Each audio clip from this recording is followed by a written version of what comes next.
नमस्कार, स्वागत छ यहाँहरूलाई यो भिडियोमा। आज हामी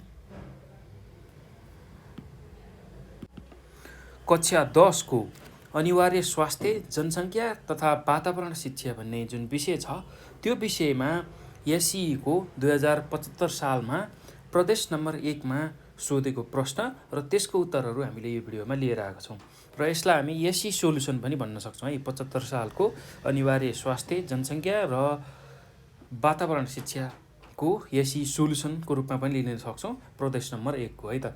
ल यति कुरा तपाईहरुले बुझ्नुहोला र तपाईहरुले यो भिडियो अन्तर्गत चाहिँ 75 सालमा सोधेको प्रश्न र त्यसको उत्तरहरू हेर्नुहुन्छ र विशेष गरेर अब हामीले यसको समाधान अर्थात् उत्तरहरू लेख्नु अगाडि, बुझ्नु अगाडि हाम्रो प्रश्नको जुन सोध्ने प्याटर्न छ त्यसलाई पनि थोरै बुझ्न आवश्यक छ र हामीसँग जम्मी 24 वटा प्रश्नहरू हुन्छन् र 24 वटा प्रश्नको उत्तरहरू हामीले चाहिँ अनिवार्य स्वास्थ्य, जनसङ्ख्या तथा वातावरण शिक्षामा हामीले दिनुपर्ने हुन्छ है त।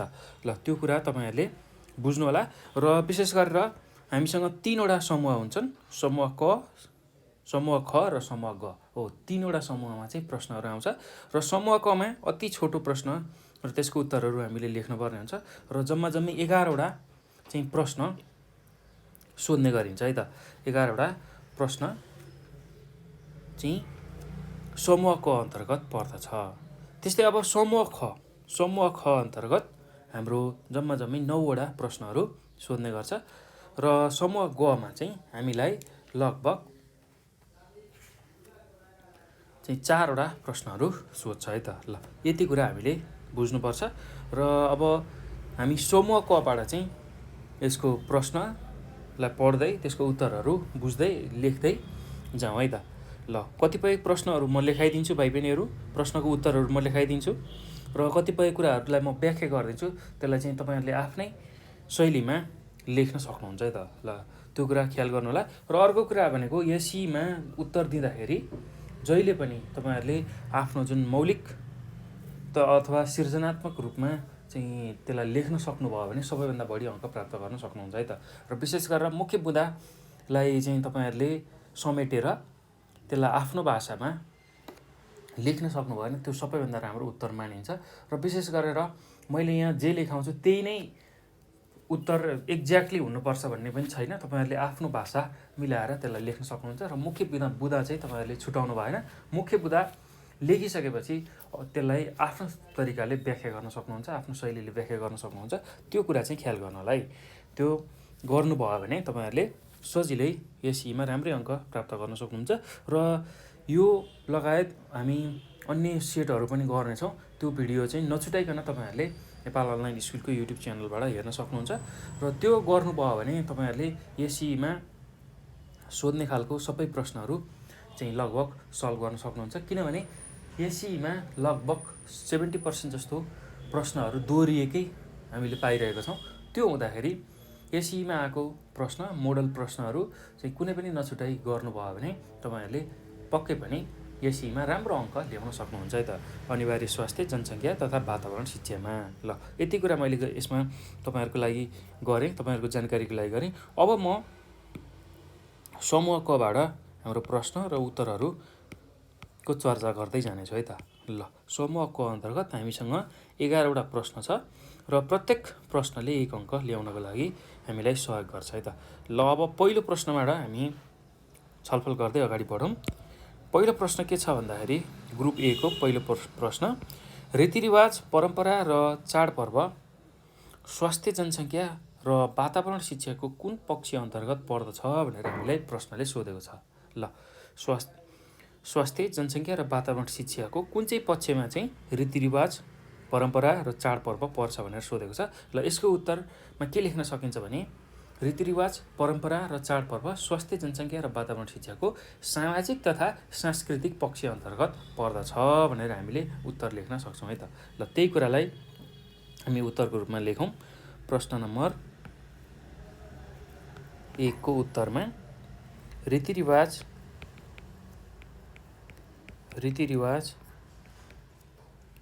परम्परा र चाडपर्व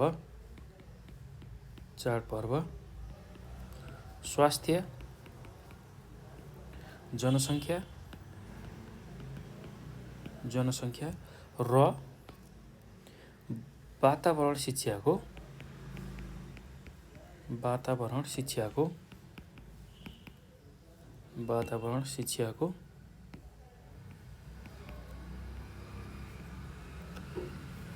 सामाजिक तथा सांस्कृतिक पक्ष अन्तर्गत पर्दछ। सामाजिक तथा सांस्कृतिक पक्ष अन्तर्गत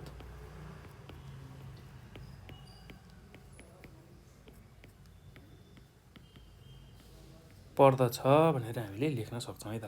ल अब यो पछि हामी प्रश्न नम्बर 2 मा जाउँ। प्रश्न नम्बर 2 मा के सोधेको छ भन्दाखेरि यदि कुनै एक निश्चित ठाउँको मध्यवर्षको जनसङ्ख्या 2,50,000 र कुल जीवित जन्मेका बच्चाहरूको सङ्ख्या 3,000 भए कोरा जन्मदर कति होला भनेर प्रश्न सोधेको छ। ल अब यसमा हामीले के कुरा बुझ्नु पर्यो भने कोरा जन्मदर निकाल्ने सूत्र के हो, त्यो सूत्रलाई हामीले थाहा पाउनु पर्यो है त। यसको कोरा जन्मदर अहिले हामीलाई सोधेको छ प्रश्नले, त्यो हुँदाखेरि कोरा जन्मदर निकाल्ने सूत्र थाहा भयो भने हामीले चाहिँ दिएको तथ्यबाट कोरा जन्मदर सजिलै निकाल्न सक्छौँ है त। ल कोरा जन्मदर निकाल्नको लागि जहिले पनि हामीसँग के सूत्र छ भन्दाखेरि जीवित शिशुहरूको सङ्ख्यालाई चाहिँ केले भाग गर्नुपर्छ भन्दा कुल जनसङ्ख्याले, त्यो मध्यवर्षको कुल जनसङ्ख्याले र 1000ले गुणन गऱ्यौँ भने हामीले कोरा जन्मदर निकाल्न सक्छौँ है त। ल त्यही कुरालाई अब हामी उत्तरको रूपमा लेख्दै जाउँ। प्रश्न नम्बर 2 को उत्तरमा अब के कुरा दिएको छ पहिला त्यसलाई लेखौँ। यहाँ हामीलाई के कुराहरू दिएको छ भन्दाखेरि कुनै एक निश्चित ठाउँको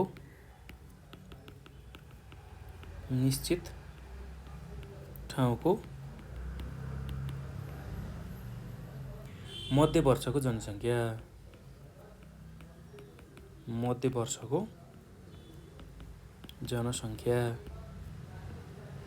ल त्यो कति दिएको छ भन्दाखेरि हामीलाई प्रश्नले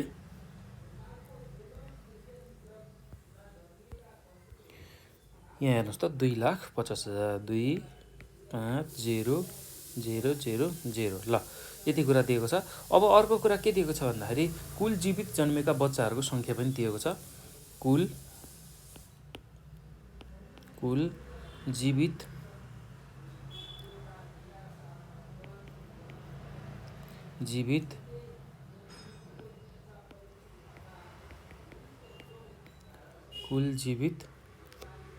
जन्मेका बच्चाहरूको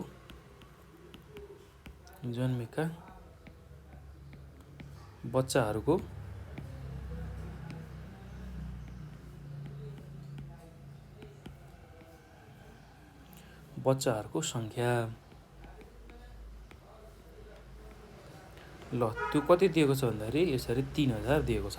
ल अब यो पछि हामीलाई अर्को सोधेको कुरा के हो भन्दाखेरि कोरा जन्मदर, यो कुरा हामीलाई सोधेको छ। ल अब कोरा जन्मदर निकाल्ने सूत्र हामीसँग छ, त्यही सूत्रलाई प्रयोग गरौँ। कोरा जन्मदर, ल कोरा जन्मदर निकाल्न हामीले के गर्छौँ भन्दाखेरि जीवित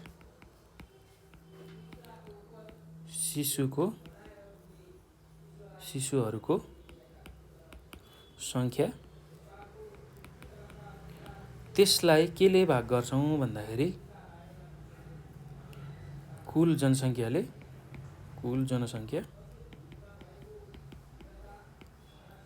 र त्यसलाई 1000ले गुणन गर्छौँ है त। ल अब हामीलाई के कुरा दिएको छ प्रश्नले भन्दा जीवित शिशुहरूको सङ्ख्या दिएको छ, त्यो कति छ भन्दा 3,000 रहेको छ र कुल जनसङ्ख्या 2,50,000 रहेको छ, त्यसलाई हामीले 1000ले गुणन गर्नु पर्यो है त। ल यो 3टा 0 र यो 3टा 0 काट्यो, यो 0 र यो 0 नि काट्यो र 300लाई 25ले भाग गर्दा अब कति रहन्छ भन्दाखेरि 12 आउँछ। ल अब यसलाई चाहिँ कसरी लेखिन्छ भने प्रति हजारमा लेखिन्छ है त। प्रति हजारमा लेखिन्छ। किन भन्दाखेरि 1000जना बालबालिका जन्मिँदाखेरि चाहिँ 12जना चाहिँ जीवित चाहिँ शिशुहरूको जन्म हुने रहेछ। ल त्यो कुरा हामीले बुझ्नु पऱ्यो। प्रति 1000 जनसङ्ख्यामा अर्थात् 1000जना जनसङ्ख्यामा चाहिँ 12जना जीवित शिशुहरूको जन्म हुने रहेछ भनेर यसरी लेख्छौँ है त। ल प्रति 1000 भन्नुको अर्थ त्यो हो है त। 1000जना जनसङ्ख्यामा चाहिँ 12जना जीवित शिशुहरूको जन्म भएको रहेछ। ल त्यसैलाई हामी कोरा जन्मदरको रूपमा भन्छौँ। अब यसलाई कसरी लेख्न सकिन्छ भन्दाखेरि यसको निष्कर्षमा तसर्थ त्यस ठाउँमा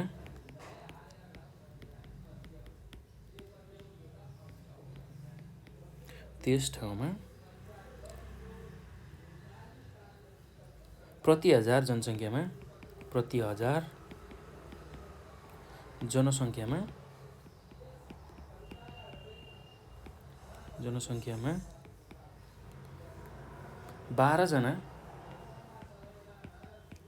12जना जीवित शिशुहरूको जन्म भएको थियो। जीवित शिशुको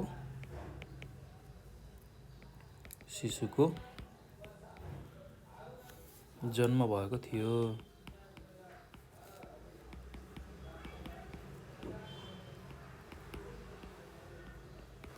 ल यति कुरा तपाईँहरूले लेख्न सक्नुहुन्छ है त। अब हामी अर्को प्रश्नमा जाउँ। अर्को प्रश्न के छ भन्दाखेरि जनसाङ्ख्यिकी अध्ययनको थालनी कहिलेदेखि भयो भनेर सोधेको छ। ल अब यसको उत्तर एकदम सहज छ, सजिलो छ। यसको चाहिँ तपाईँहरूले मिति मात्र याद गरे पुग्छ। जनसाङ्ख्यिकी अध्ययनको थालनी सन् 1662 देखि भयो भनेर तपाईँहरूले यसको उत्तरमा लेख्न सक्नुहुन्छ है त। ल त्यही कुरालाई हामी लेखौँ प्रश्न नम्बर 3 को उत्तरमा। ल त्यही कुरालाई हामी लेख्दै जान्छौँ है त। जनसाङ्ख्यिकी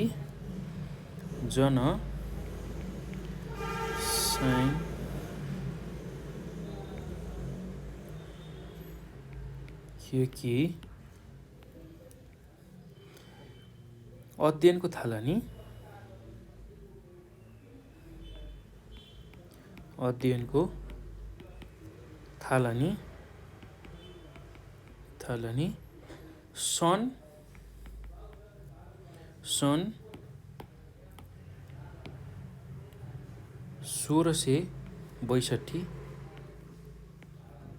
1662 देखि भयो भनेर हामीले लेख्न सक्छौँ है त। ल अब यो पछि हामी प्रश्न नम्बर 4 मा जाउँ। प्रश्न नम्बर 4 मा के सोधेको छ भन्दाखेरि नेपालका सबै भौगोलिक प्रदेशहरूमा पाइने साझा चराको नाम के हो भनेर सोधेको छ। ल नेपालको सबै भौगोलिक प्रदेश अर्थात् हिमाल पहाड तराई तिनै ठाउँमा पाइने साझा चराको नाम चाहिँ हामीलाई सोधेको छ। ल त्यस्तो खालको चरा भनेको काग हो है त। यसको उत्तरमा त्यही लेख्न सकिन्छ, हामीले काग हो भनेर लेख्न सकिन्छ है त। नेपालको सबै भौगोलिक प्रदेशमा पाइने साझा चरा भनेको काग हो। ल त्यसलाई नै लेखौँ प्रश्न नम्बर 4 को उत्तरमा। नेपालका सबै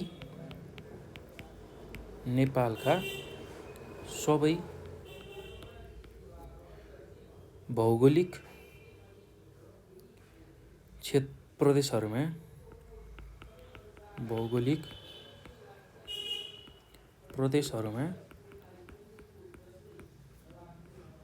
प्रदेशहरूमा पाइने साझा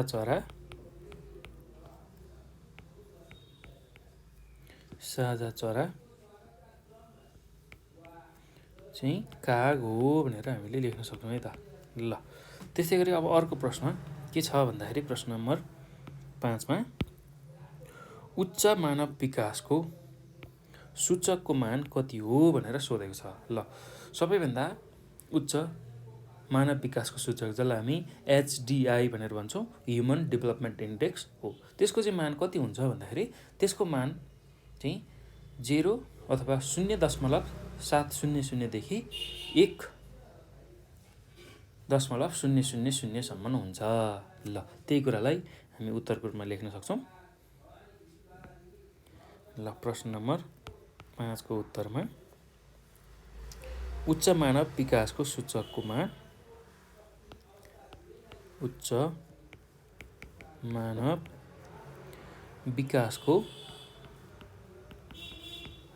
विकासको सूचकको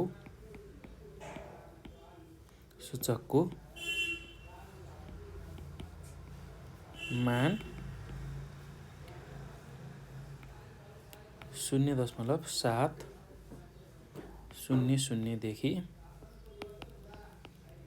1.000 सम्म हो भनेर हामीले लेख्न सक्छौँ है त। ल अब यो पछि हामी अर्को प्रश्नमा जाउँ। अर्को प्रश्न के छ भन्दाखेरि प्रश्न नम्बर 6 मा नेपालमा कति प्रकारका पारिस्थितिक प्रणालीको पहिचान भएको छ भनेर सोधेको छ। ल नेपालमा मुख्य गरेर अब दुईटा चाहिँ पारिस्थितिक प्रणाली हो, किनभने जमिन अथवा स्थलीय र जलीय। त्यसै गरेर अब हाम्रो देशमा सामुद्रिक र मरुभूमिको जुन पारिस्थितिक प्रणाली छ त्यो पाइँदैन, त्यो कुरा हामीले बुझ्नुपर्छ। र अब पहिचान भएको कुरामा चाहिँ कति प्रकारका प्रणालीको पहिचान भएको सन्दर्भमा चाहिँ लगभग नेपालमा 118 प्रकारका पारिस्थितिक प्रणालीको पहिचान चाहिँ भएको छ है त। ल त्यही कुरा लेख्छौँ हामी उत्तरमा। प्रश्न नम्बर 6 को उत्तरमा के लेख्छौँ भने नेपालमा 118 प्रकारका पारिस्थितिक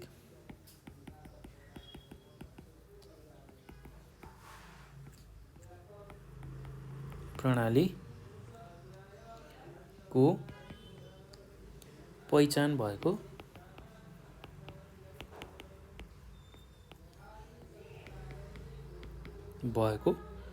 छ भनेर लेख्न सकिन्छ है त। ल अब यो पछि प्रश्न नम्बर 7 मा जाउँ। प्रश्न नम्बर 7 मा के छ भन्दाखेरि हेपाटाइटिस बीलाई किन साइलेन्ट किलर पनि भनिन्छ भनेर प्रश्नले सोधेको छ। ल अब यसको उत्तरमा के लेख्न सकिन्छ भने हेपाटाइटिस बीले थाहा नै नहुने गरी मानिसको मृत्यु गराउने भएकाले यसलाई साइलेन्ट किलर पनि भनिन्छ, अथवा यो रोगलाई साइलेन्ट किलर पनि भनिन्छ भनेर हामीले लेख्न सक्छौँ है त। ल त्यही कुरा हामी लेखौँ। प्रश्न नम्बर 7 को उत्तरमा हेपाटाइटिस बीले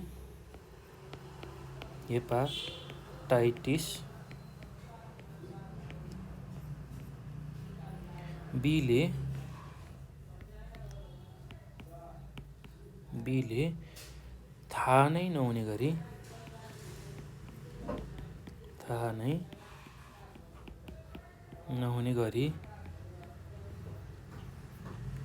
मानिसको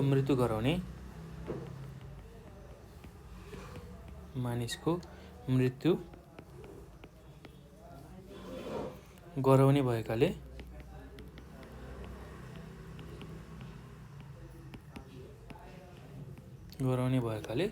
यस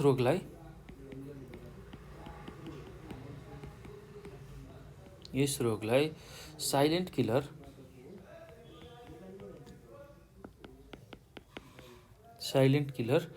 पनि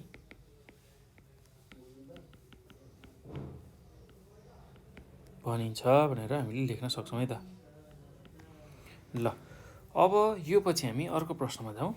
प्रश्न नम्बर 8 मा के सोधेको छ भन्दाखेरि तपाईँको विचारमा गर्भावस्थामा किन लिङ्ग निर्धारणको परीक्षण निषेध गरिएको हो भनेर सोधेको छ।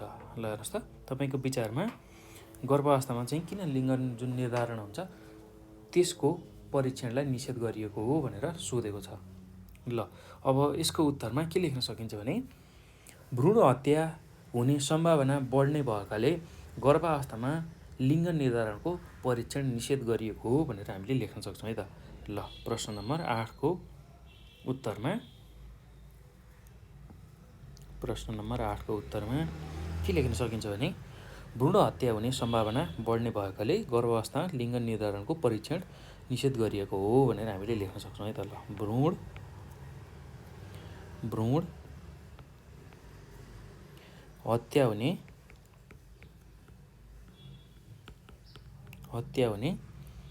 सम्भावना बढ्ने भएकाले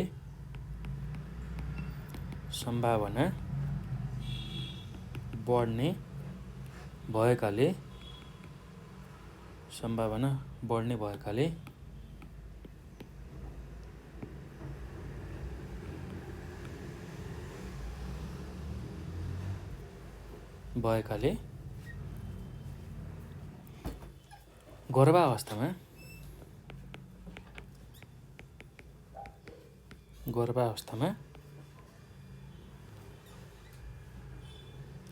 लिङ्ग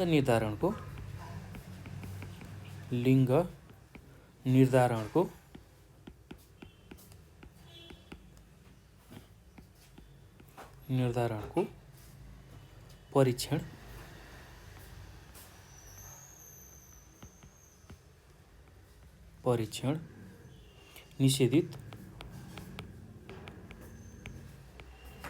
निषेधित गरिएको हो भनेर हामीले लेख्न सक्छौँ है त। ल यति कुरा तपाईँहरूले यसको उत्तरमा लेख्नु होला। अब अर्को प्रश्नमा जाउँ। अर्को प्रश्न के छ भन्दाखेरि किन कन्डमलाई सबैभन्दा भरपर्दो परिवार नियोजनको अस्थायी साधन मानिन्छ? तपाईँको एक विचार लेख्नुहोस् अथवा राख्नुहोस् भनेर सोधेको छ। ल कन्डमलाई चाहिँ सबैभन्दा भरपर्दो परिवार नियोजनको अस्थायी साधनको रूपमा लिइन्छ। त्यो किन भन्दाखेरि अब यसको उत्तरमा के लेख्न सकिन्छ भने यौन प्रसारित रोगको रोकथाम गर्ने तथा 79.9% परिवार नियोजन चाहिँ प्रभावकारी हुने वैज्ञानिक आधार भएकाले कन्डमलाई सबैभन्दा भरपर्दो परिवार नियोजनको अस्थायी साधन मानिन्छ भनेर हामीले लेख्न सक्छौँ है त। ल त्यही कुरा हामीले लेखौँ। प्रश्न नम्बर 9 को उत्तरमा यौन प्रसारित रोगको रोकथाम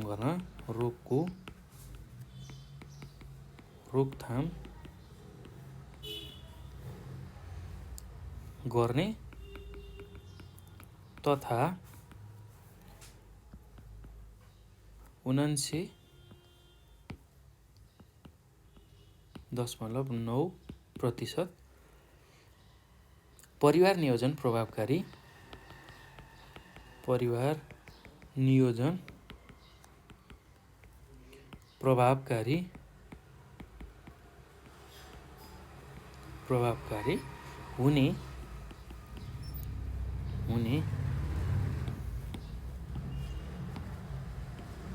हुने वैज्ञानिक आधार भएकाले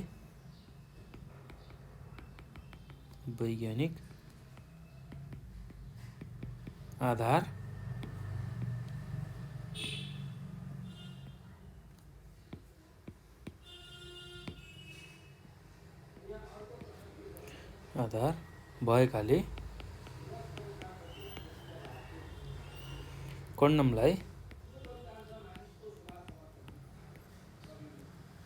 सबैभन्दा भरपर्दो परिवार नियोजनको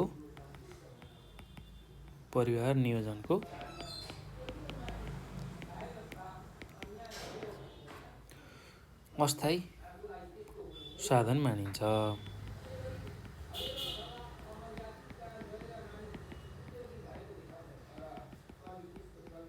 ल यति कुरा तपाईँहरूले लेख्न सक्नुहुन्छ है त। अब प्रश्न नम्बर 10 मा जाउँ। प्रश्न नम्बर 10 मा के छ भन्दाखेरि प्राथमिक उपचारको कुनै एउटा उद्देश्य लेख्नुहोस् भनेर सोधेको छ। ल प्राथमिक उपचारको एउटा उद्देश्य के हो भन्दाखेरि बिरामी वा घाइतेलाई आवश्यकता अनुसार चिकित्सक कहाँ पुर्याउने। ल यति कुरा चाहिँ तपाईँहरूले लेख्नुपर्छ है त उत्तरमा। ल त्यही कुरालाई लेखौँ। प्रश्न नम्बर 10 को उत्तरमा प्राथमिक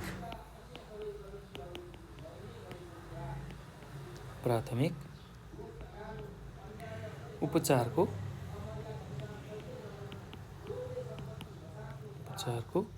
एउटा उद्देश्य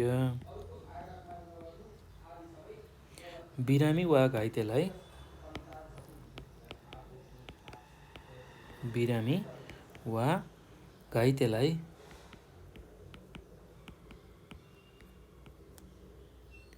आवश्यकता अनुसार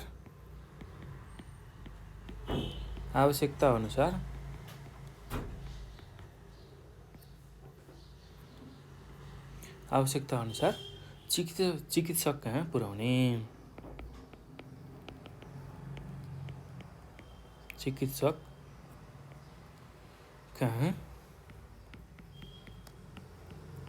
पुर्याउने। ल यो कुरा लेख्न सकिन्छ है त। अब अर्को प्रश्नमा जाउँ। प्रश्न नम्बर 11मा करेन्ट लाग्दा कुन अङ्गमा पहिला असर पर्दछ भनेर सोधेको छ। ल करेन्ट लाग्दा चाहिँ सुरुमा मुटुमा असर पर्दछ भनेर यसको उत्तर हामीले लेख्न सक्छौँ है त। ल त्यही कुरालाई लेखौँ। करेन्ट लाग्दा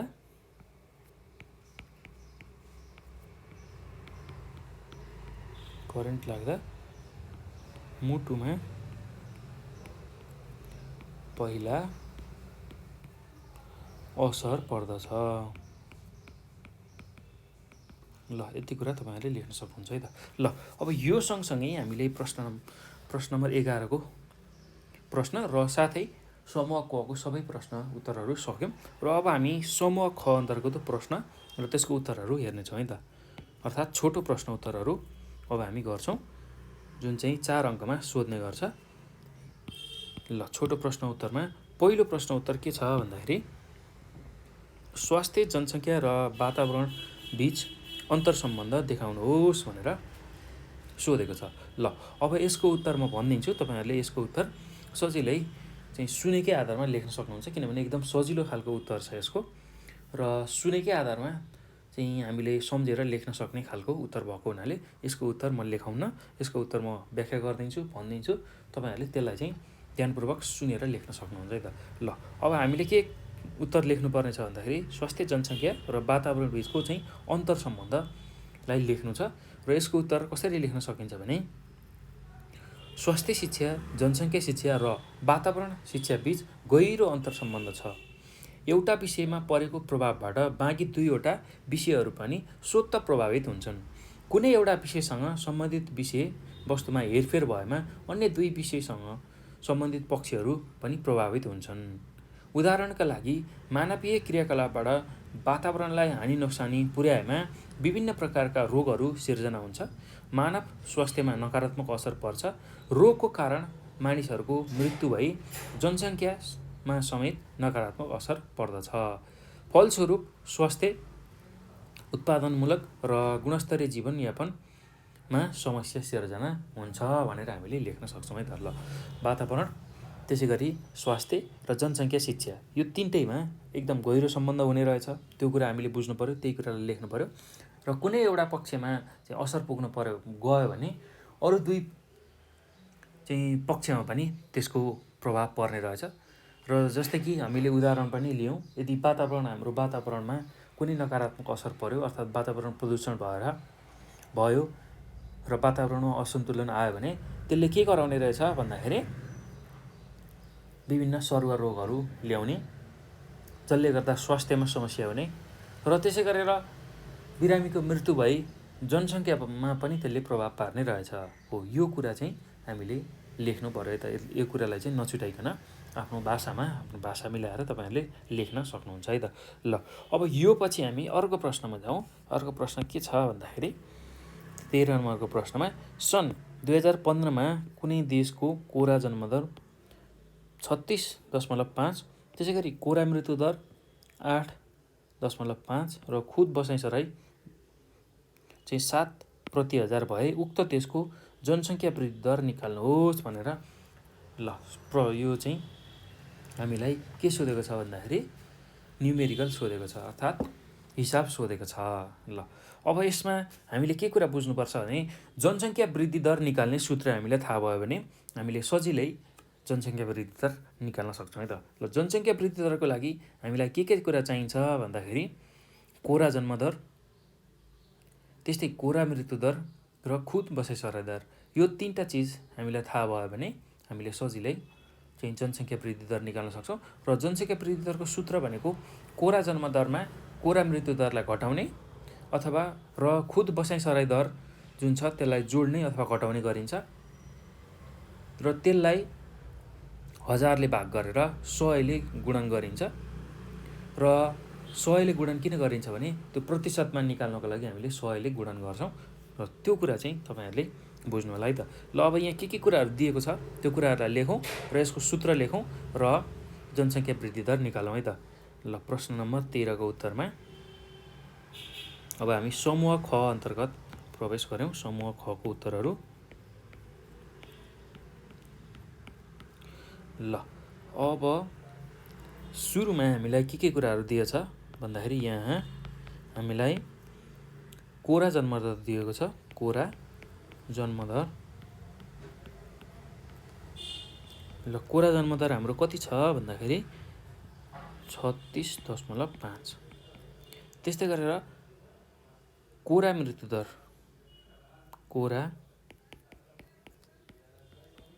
मृत्युदर त्यो कति दिएको छ भन्दाखेरि 8.5। त्यस्तै खुद बसाइसराई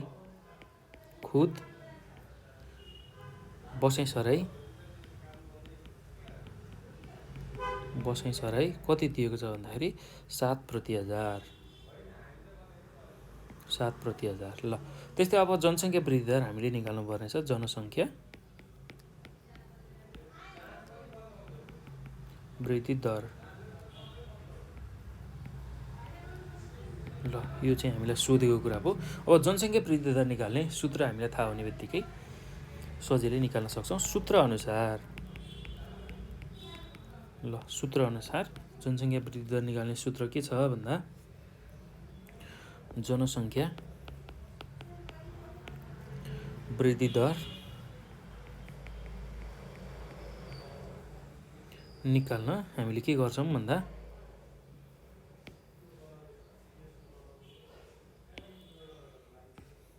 चाहिँ कोरा जन्मदरमा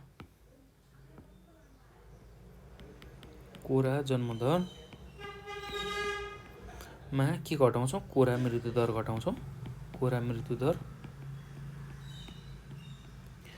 र त्यसमा बसाइसराई दर खुद बसाइसराई दरलाई चाहिँ जोड्ने अथवा घटाउने गरिन्छ। प्रश्न अनुसार हुन्छ यो। अहिले हामी जोड्छौँ त्यसैले यहाँ खुद बसाइसराई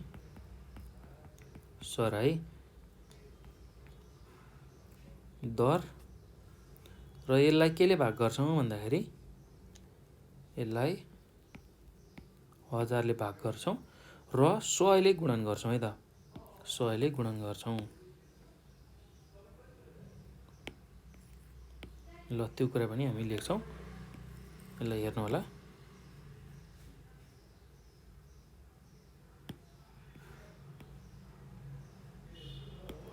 ल यसलाई अझै हामीले 100%ले गुणन गर्नुपर्ने छ। ल अब हामीलाई के कुराहरू दिएको छ त्यही कुरा लेख्दै जाउँ। ल कोरा जन्मदर हामीलाई कति दिएको छ भन्दा 36.5। अब यसमा कोरा मृत्यु दर घटाउनु पर्यो 8.5 र यसमा 1000ले भाग गर्नुपर्ने छ। र अझै के गर्नुपर्ने छ भन्दाखेरि खुद बसाइसराई दर हामीले जोड्नुपर्ने छ 7 र यसलाई 100%ले गुणन गर्नुपर्ने छ। ल अब यसलाई क्यालकुलेटरमा थिच्दाखेरि यसले जम्मै हिसाब हामीले अन्तिम रूपमा 3.5% दिन्छ। ल अब यही कुरालाई हामी निष्कर्षको रूपमा लेखौँ। तसर्थ उक्त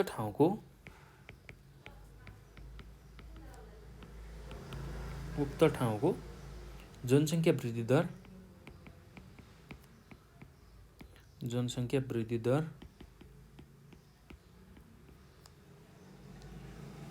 3.5% भएको पाइयो।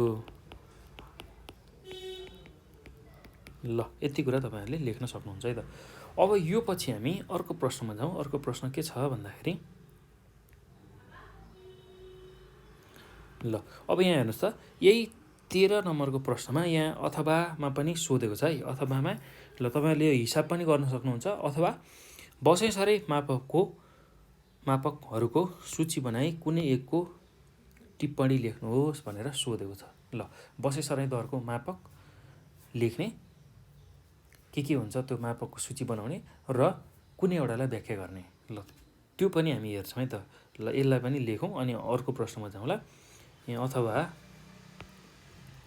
अथवा यो 13 नम्बरको तपाईँले हिसाब पनि गर्न सक्नुहुन्छ, अथवा यो बसाइसराईको मापकको सूचीको बारेमा पनि लेख्न सक्नुहुन्छ। अब त्यसकै बारेमा लेख्छु है त, म लेख्दै जान्छु। ल बसाइसराई मापकहरूको सूची। बसाइसराईका मापकहरूको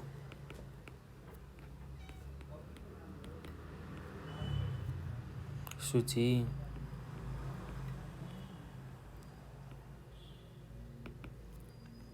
ल त्यो अब निम्न अनुसार हामीले लेख्न सक्छौँ। पहिलो के छ भन्दाखेरि आन्तरिक बसाइसराई दर। आन्तरिक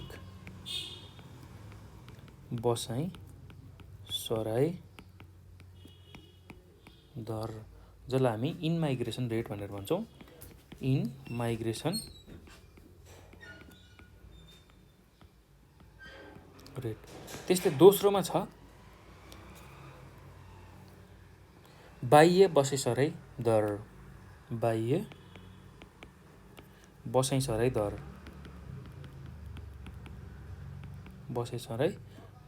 जसलाई हामी आउट माइग्रेसन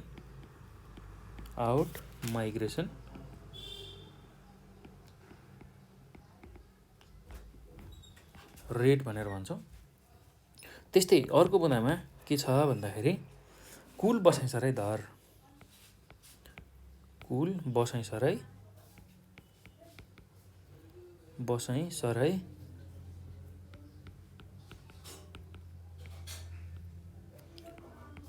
दर, हामी त्यसलाई के भन्छौँ?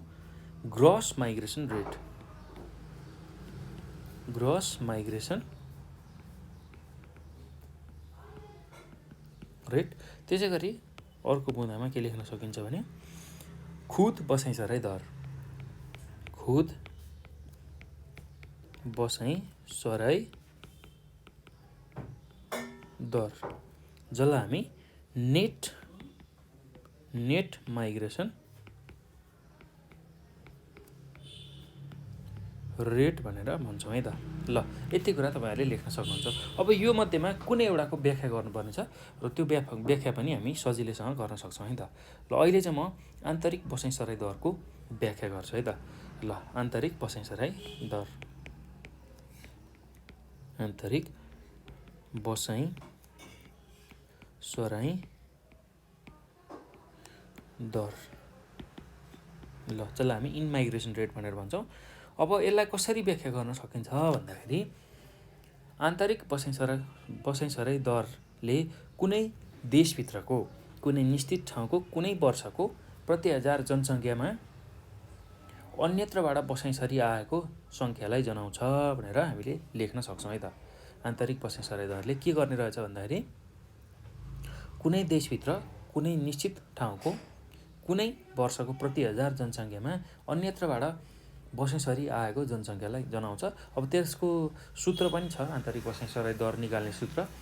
त्यसमा के हुन्छ भन्दाखेरि कुनै निश्चित ठाउँको निश्चित वर्षमा बसाइसरी आउनेहरूको सङ्ख्यालाई त्यस वर्षको मध्यतिरको कुल जनसङ्ख्याले भाग गरेर 1000ले गुणन गऱ्यौँ भने चाहिँ आन्तरिक बसाइसराई दर निक्लिन्छ है त। ल त्यो कुरालाई अब हामी लेख्दै जाउँ।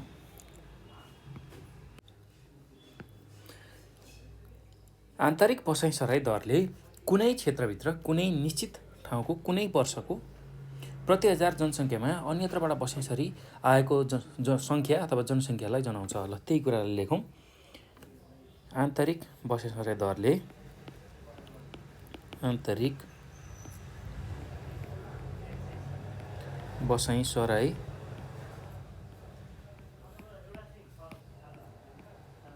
दरले कुनै देशभित्र कुनै देशभित्र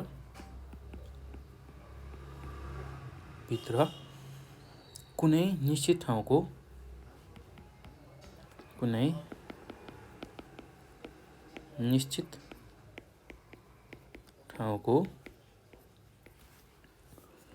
कुनै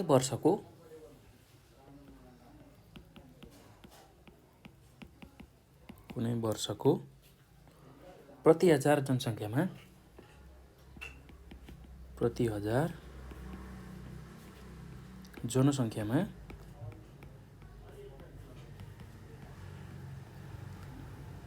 अन्यत्रबाट बसाइसरी आएको, अन्यत्र भनेको अन्य ठाउँबाट, अन्यत्रबाट बसाइसरी आएको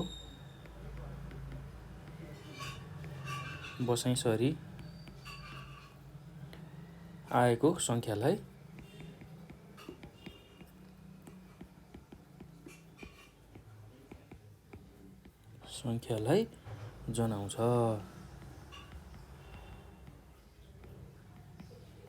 ल यति कुरा लेख्न सक्नुहुन्छ। अब यसलाई मापन गर्ने सूत्र पनि लेखौँ है त। ल आन्तरिक बसाइसराई दर निकाल्ने सूत्र। आन्तरिक बसाइसराई दर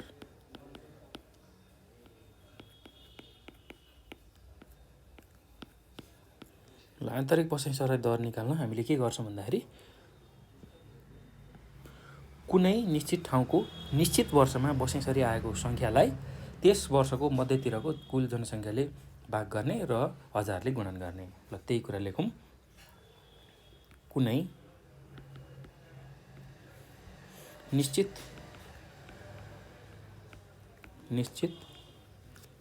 ठाउँको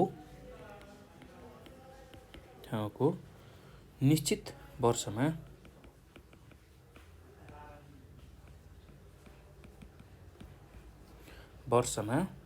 बसाइसरी आउनेको सङ्ख्या बसाइसरी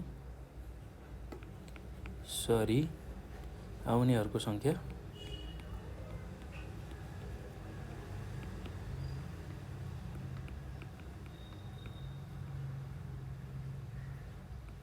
सङ्ख्यालाई केले भाग गर्नुपर्ने छ भन्दाखेरि त्यस वर्षको मध्यतिरको कुल जनसङ्ख्या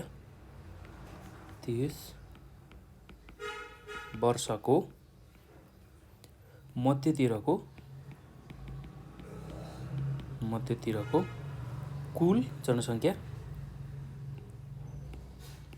जनसङ्ख्याले भाग गर्ने र के गर्नु पर्यो 1000ले गुणन गर्नु पर्यो। ल यति गरियो भने हामीले आन्तरिक बसाइसराई दर निकाल्न सक्छौँ है त। अब आन्तरिक बसाइसराईका कारण कुनै निश्चित ठाउँको जनसङ्ख्याको आकारमा वृद्धि आउँछ पनि भनेर हामी लेख्न सक्छौँ है त। ल यति चाहिँ कुरा तपाईँहरूले यसको उत्तरमा लेख्नु होला। अब हामी अर्को प्रश्नमा जाउँ। प्रश्न नम्बर 14। प्रश्न नम्बर 14मा के छ भन्दाखेरि दिगो विकासका कुनै 4 सिद्धान्तहरू लेखी कुनै एकको छोटकरीमा व्याख्या गर्नुहोस् भनेर सोधेको छ। ल दिगो विकासको 4वटा सिद्धान्त लेखेर कुनै एउटाको व्याख्या गर्नुपर्ने छ। ल अब दिगो विकासको 4वटा सिद्धान्तमा के छ भन्दाखेरि पहिलोमा छ मानवीय स्रोतको विकास, दोस्रोमा छ जनसङ्ख्या नियन्त्रण, त्यस्तै तेस्रोमा छ समाजको दिगो विकास, त्यस्तै चौथोमा जनसहभागितामा वृद्धि। ल त्यही कुरालाई हामी लेखौँ। ल प्रश्न नम्बर 14मा के छ भन्दाखेरि हामीले लेख्नुपर्ने दिगो विकासका कुनै 4 सिद्धान्तहरू। दिगो विकासका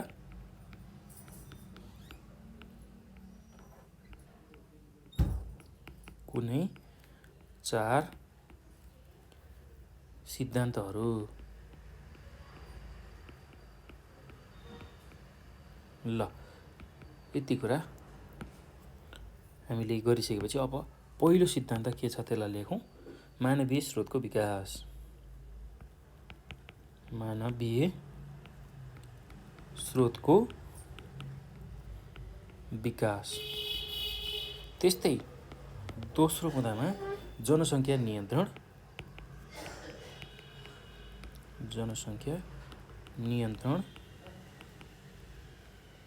त्यस्तै तेस्रो बुँदामा समाजको दिगो विकास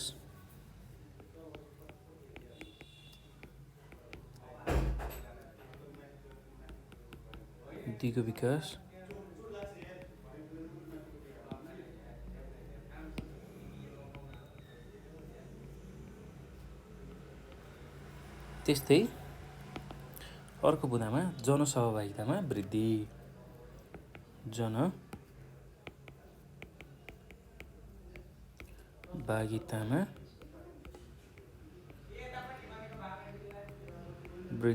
ल यति कुरा लेख्न सक्नुहुन्छ।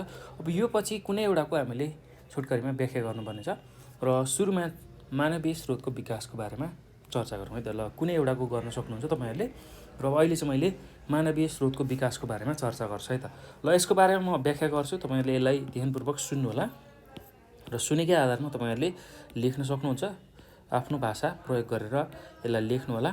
म यसको उत्तरमा के लेख्ने त्यो कुराहरू भनिदिन्छु, मुख्य कुराहरू, त्यही कुरा समेटेर आफ्नो भाषाको प्रयोग गरी यसलाई आफ्नै शैलीमा लेख्न सक्नुहुन्छ है त यसको उत्तर।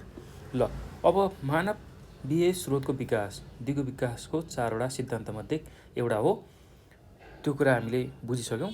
र अब यसको व्याख्यामा कसरी लेख्न सकिन्छ भने वातावरणको उपयोग र संरक्षण गर्ने कार्यमा मानिसको गहन र महत्त्वपूर्ण भूमिका हुन्छ। ल हेर्नुहोस् त, मानवीय स्रोतको विकास भन्ने बित्तिकै मान्छे भनेर बुझ्छौँ र मानिसहरूको चाहिँ वातावरणको उपयोग र संरक्षण गर्ने कार्यमा चाहिँ एकदमै ठुलो भूमिका हुन्छ।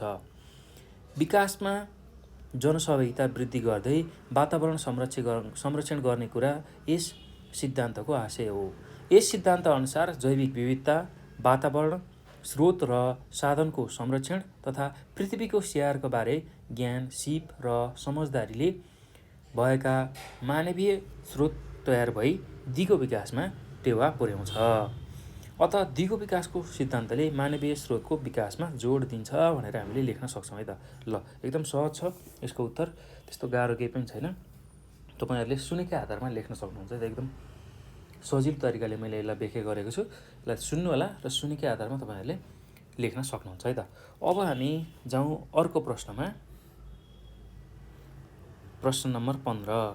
ल प्रश्न नम्बर 15मा के छ भने पहाडी प्रदेशको भौतिक पक्षीहरूको चर्चा गर्नुहोस् भनेर सोधेको छ।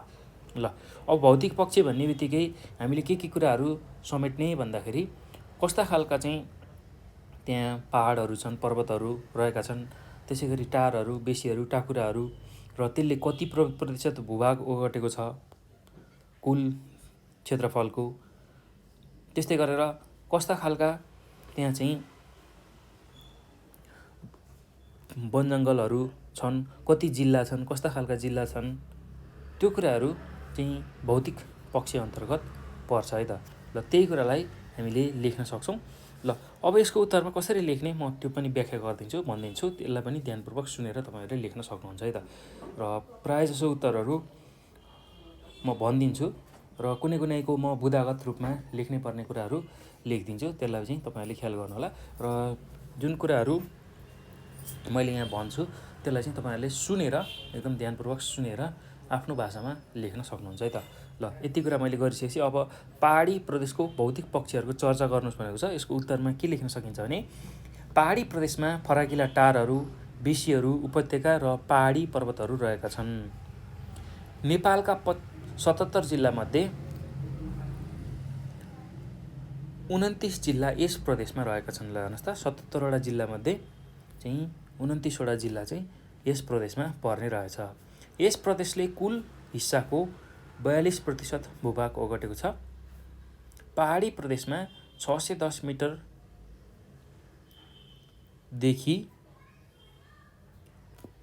चाहिँ कतिसम्मको उचाइ भन्दाखेरि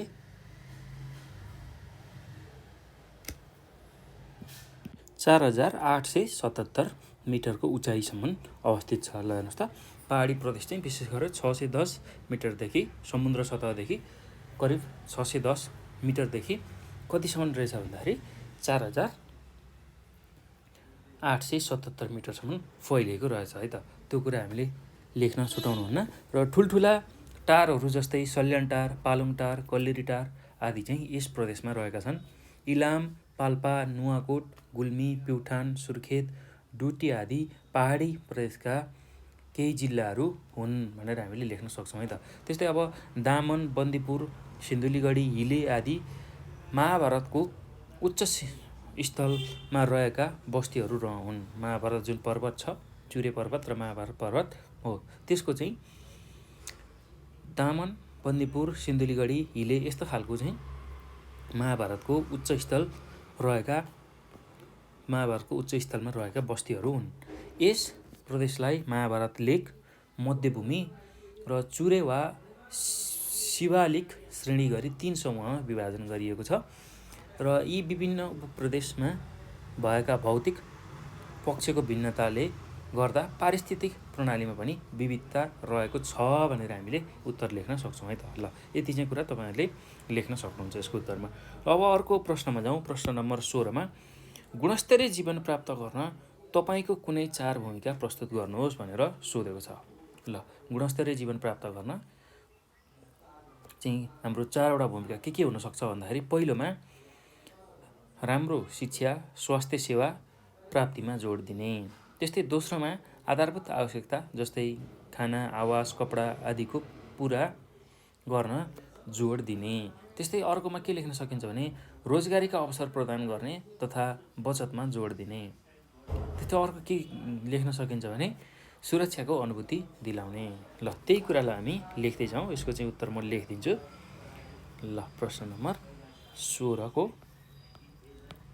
उत्तरमा के लेख्न सकिन्छ भन्दाखेरि गुणस्तरीय जीवन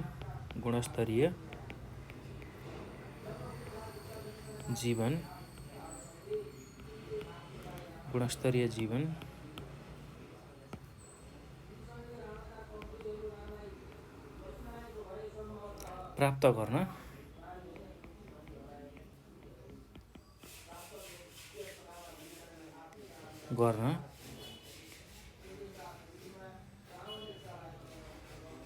मेरो 4 भूमिकाहरू। ल, कसरी प्राप्त गर्न सकिन्छ गुणस्तरीय जीवन, त्यसलाई लेख्दै जाउँ। पहिलो बुँदामा राम्रो शिक्षा, स्वास्थ्य सेवा प्राप्तिमा जोड दिने।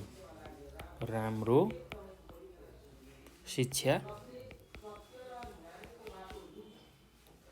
स्वास्थ्य सेवा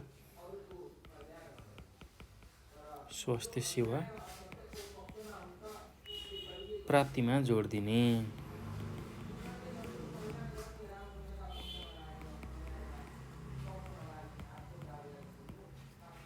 त्यस्तै दोस्रो बुँदामा आधारभूत आवश्यकता जस्तै खाना, आवास, कपडा आदिको पुरा गर्न जोड दिने। आधारभूत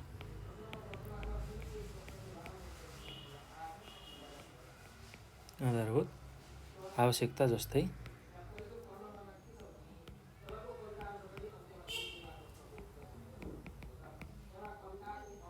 जस्तै खाना, आवास, कपडा आदिको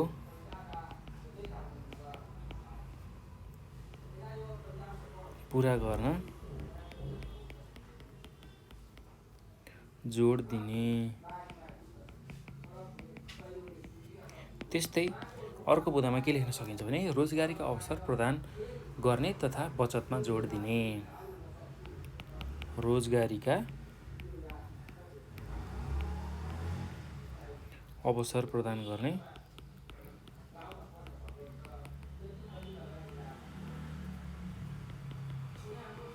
गर्ने तथा बचतमा जोड दिने। त्यस्तै गरी अर्को बुँदामा के लेख्न सकिन्छ भने सुरक्षाको अनुभूति दिलाउने। सुरक्षाका अनुभूति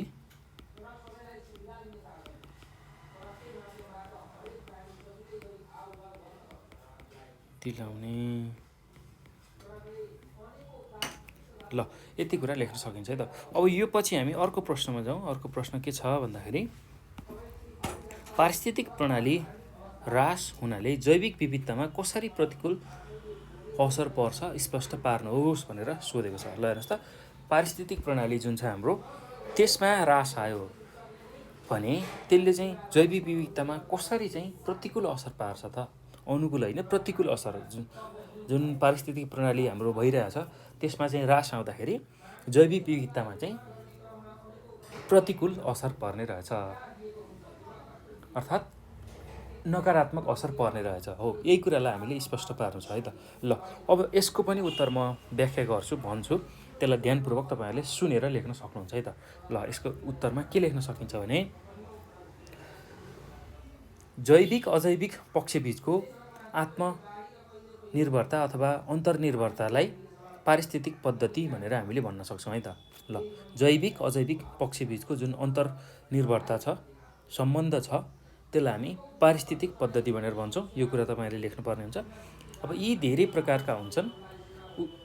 उत्पादक, उपभोक्ता र विच्छेदक यसका अङ्ग हुन्। त्यो कुरा पनि तपाईँहरूले लेख्न नछुटाउनु होला है त। त्यसै गरेर जैविक विविधता यसैमा निर्भर रहन्छ। जुन यो पारिस्थितिक पद्धति छ त्योमा चाहिँ के निर्भर हुने रहेछ? जैविक विविधता निर्भर हुने रहेछ। त्यसैले यसमा असर परेपछि स्वतः जैविक विविधतामा असर पर्छ। मानिसका लापरवाहीपूर्ण व्यवहार जस्तै डढेलो लाउने, वनजङ्गल मास्ने, विषादी छर्ने, निर्माण कार्य चाहिँ एउटा व्यवस्थित तरिकाले नगरिकन, सुनियोजित ढङ्गले नगरिकन जथाभावी निर्माण कार्य गर्ने हो। यसले गर्दाखेरि स्थलीय पारिस्थितिक प्रणाली बिग्रिन जान्छ र यसबाट विभिन्न किसिमका जनावर र चराचुरुङ्गीहरूको वासस्थानमा असर पर्छ। त्यसै गरी विस्फोटन र निर्माण गर्दा निस्केको ढुङ्गा, माटो, विस्फोटक पदार्थ, त्यस्तै गरी त्यसको धुवाँ आदिले चाहिँ वायु र जल प्रदूषण, जलको जुन पारिस्थितिक प्रणाली छ त्यसमा चाहिँ असर पुर्याउँछ। त्यस्तै फोहोर मैला पानीका स्रोतमा मिसाउँदाखेरि पनि जलीय पारिस्थितिक प्रणालीमा प्रतिकूल असर पर्छ। यसले जलमा बस्ने अन्य जीवहरूको जीवन सङ्कटमा पार्छ र जैविक विविधतामा क्षति ल्याउँछ भनेर यसरी लेख्न सक्नुहुन्छ है त। ल एकदम सजिलो छ, त्यस्तो गाह्रो केही पनि छैन। अब पारिस्थितिक प्रणालीले कसरी चाहिँ त्यसको ह्रास हुँदाखेरि जैविक विविधतामा असर पर्छ त्यो कुरा हामीले स्पष्ट पार्नु छ। त्यसमा अब सुरुमा त पारिस्थितिक प्रणाली अथवा पद्धति भनेको के हो त्यसलाई बुझ्नुपर्छ। जुन भौतिक र अभौतिक पक्षबीचको आत्मनिर्भरता अथवा अन्तर्निर्भरता छ त्यसलाई हामी पारिस्थितिक प्रणाली भन्छौँ। अब यो पनि धेरै प्रकारको छ र जैविक विविधता चाहिँ मुख्य गरेर यसमै भर पर्छ है त। अनि अब जैविक विविधतामा कुनै एउटा नकारात्मक असर पर्यो भने ह्रास चाहिँ केमा आउँछ भन्दा पारिस्थितिक प्रणालीमा ह्रास आउँछ। किनभने अब हामीले उदाहरणबाट नै बुझिसक्यौँ, वनजङ्गलमा डढेलो लाउने, त्यस्तै गरेर वनजङ्गल मास्दा, विषादी छर्कँदा, निर्माण कार्यहरू गर्दा, बाटोघाटो बनाउँदाखेरि जुन वनजङ्गल नासिन्छ त्यसले गर्दा त्यहाँ भएको विभिन्न किसिमका जनावर चराचुरुङ्गीहरूको वासस्थानमा असर पर्छ। तिनीहरू लोपै हुन सक्नेसम्म अवस्थामा पुग्छन् है त। त्यस्तै गरेर अब जुन विस्फोटन गर्दाखेरि चाहिँ ढुङ्गा, माटो, धुलो, धुवाँ त्यस्तो खालको अवस्था सिर्जना हुन्छ। त्यसले चाहिँ वायु प्रदूषण गराउँछ। त्यस्तै र यसले जलीय जुन पारिस्थितिक प्रणाली छ त्यसलाई पनि असर पुर्याइरहेको हुन्छ। त्यस्तै फोहोर मैला चाहिँ पानीका स्रोतहरूमा मिसाउँदाखेरि त्यसले जलीय पारिस्थितिक प्रणालीलाई असर पार्छ। त्यो कुरा पनि हामीले बुझ्नुपर्ने छ। र यसरी विभिन्न पारिस्थितिक प्रणालीहरूलाई चाहिँ असर पुग्ने हुँदाखेरि चाहिँ पारिस्थितिक प्रणालीको ह्रास हुँदाखेरि जैविक विविधतामा असर पुग्न जान्छ अथवा असर पुर्याउँछ भनेर हामीले लेख्न सक्छौँ है त। ल एकदम सहज छ, त्यस्तो गाह्रो केही पनि छैन। ल अब यो पछि अर्को पनि यहाँ अरमा छ प्रश्न। ल तपाईँहरूले 17 नम्बरको प्रश्नमा कि त यो प्रश्नको उत्तर लेख्न सक्नुहुन्छ। पारिस्थितिक प्रणालीमा ह्रास हुनाले जैविक विविधतामा कसरी प्रतिकूल असर पर्छ स्पष्ट पार्नुहोस् भनेको छ। अथवा एक सिङे गैँडाको संरक्षण गर्न आवश्यक छोटो योजना बनाउनुहोस् भनेर सोधेको छ। ल अब यसको पनि उत्तर म भन्छु, यसलाई ध्यानपूर्वक तपाईँहरूले सुन्नुहोला। एक सिङे गैँडालाई कसरी चाहिँ संरक्षण गर्न सकिन्छ त्यसको बारेमा हामीले लेख्नुपर्नेछ। ल यसको उत्तरमा कसरी लेख्न सकिन्छ भने गैँडा नेपालको तराई क्षेत्र अथवा शिवालिक क्षेत्रमा पाइने दुर्लभ जनावर हो। गैँडा नेपालको विशेष गरेर चितवन राष्ट्रिय निकुञ्ज, बर्दिया राष्ट्रिय निकुञ्ज, पर्सा वन्यजन्तु आरक्षण, शुक्लाफाँटा वन्यजन्तु आरक्षणमा पाइन्छ। ल त्यो कुरा तपाईँहरूले नछुटाइकन लेख्नु होला है त। एक सिङे गैँडा नेपालको कुन कुन ठाउँमा पाइने रहेछ भन्दाखेरि चितवन राष्ट्रिय निकुञ्ज, त्यस्तै बर्दिया राष्ट्रिय निकुञ्ज, पर्सा वन्यजन्तु आरक्षण र त्यस्तै गरेर शुक्लाफाँटा वन्यजन्तु आरक्षणमा पाइने रहेछ।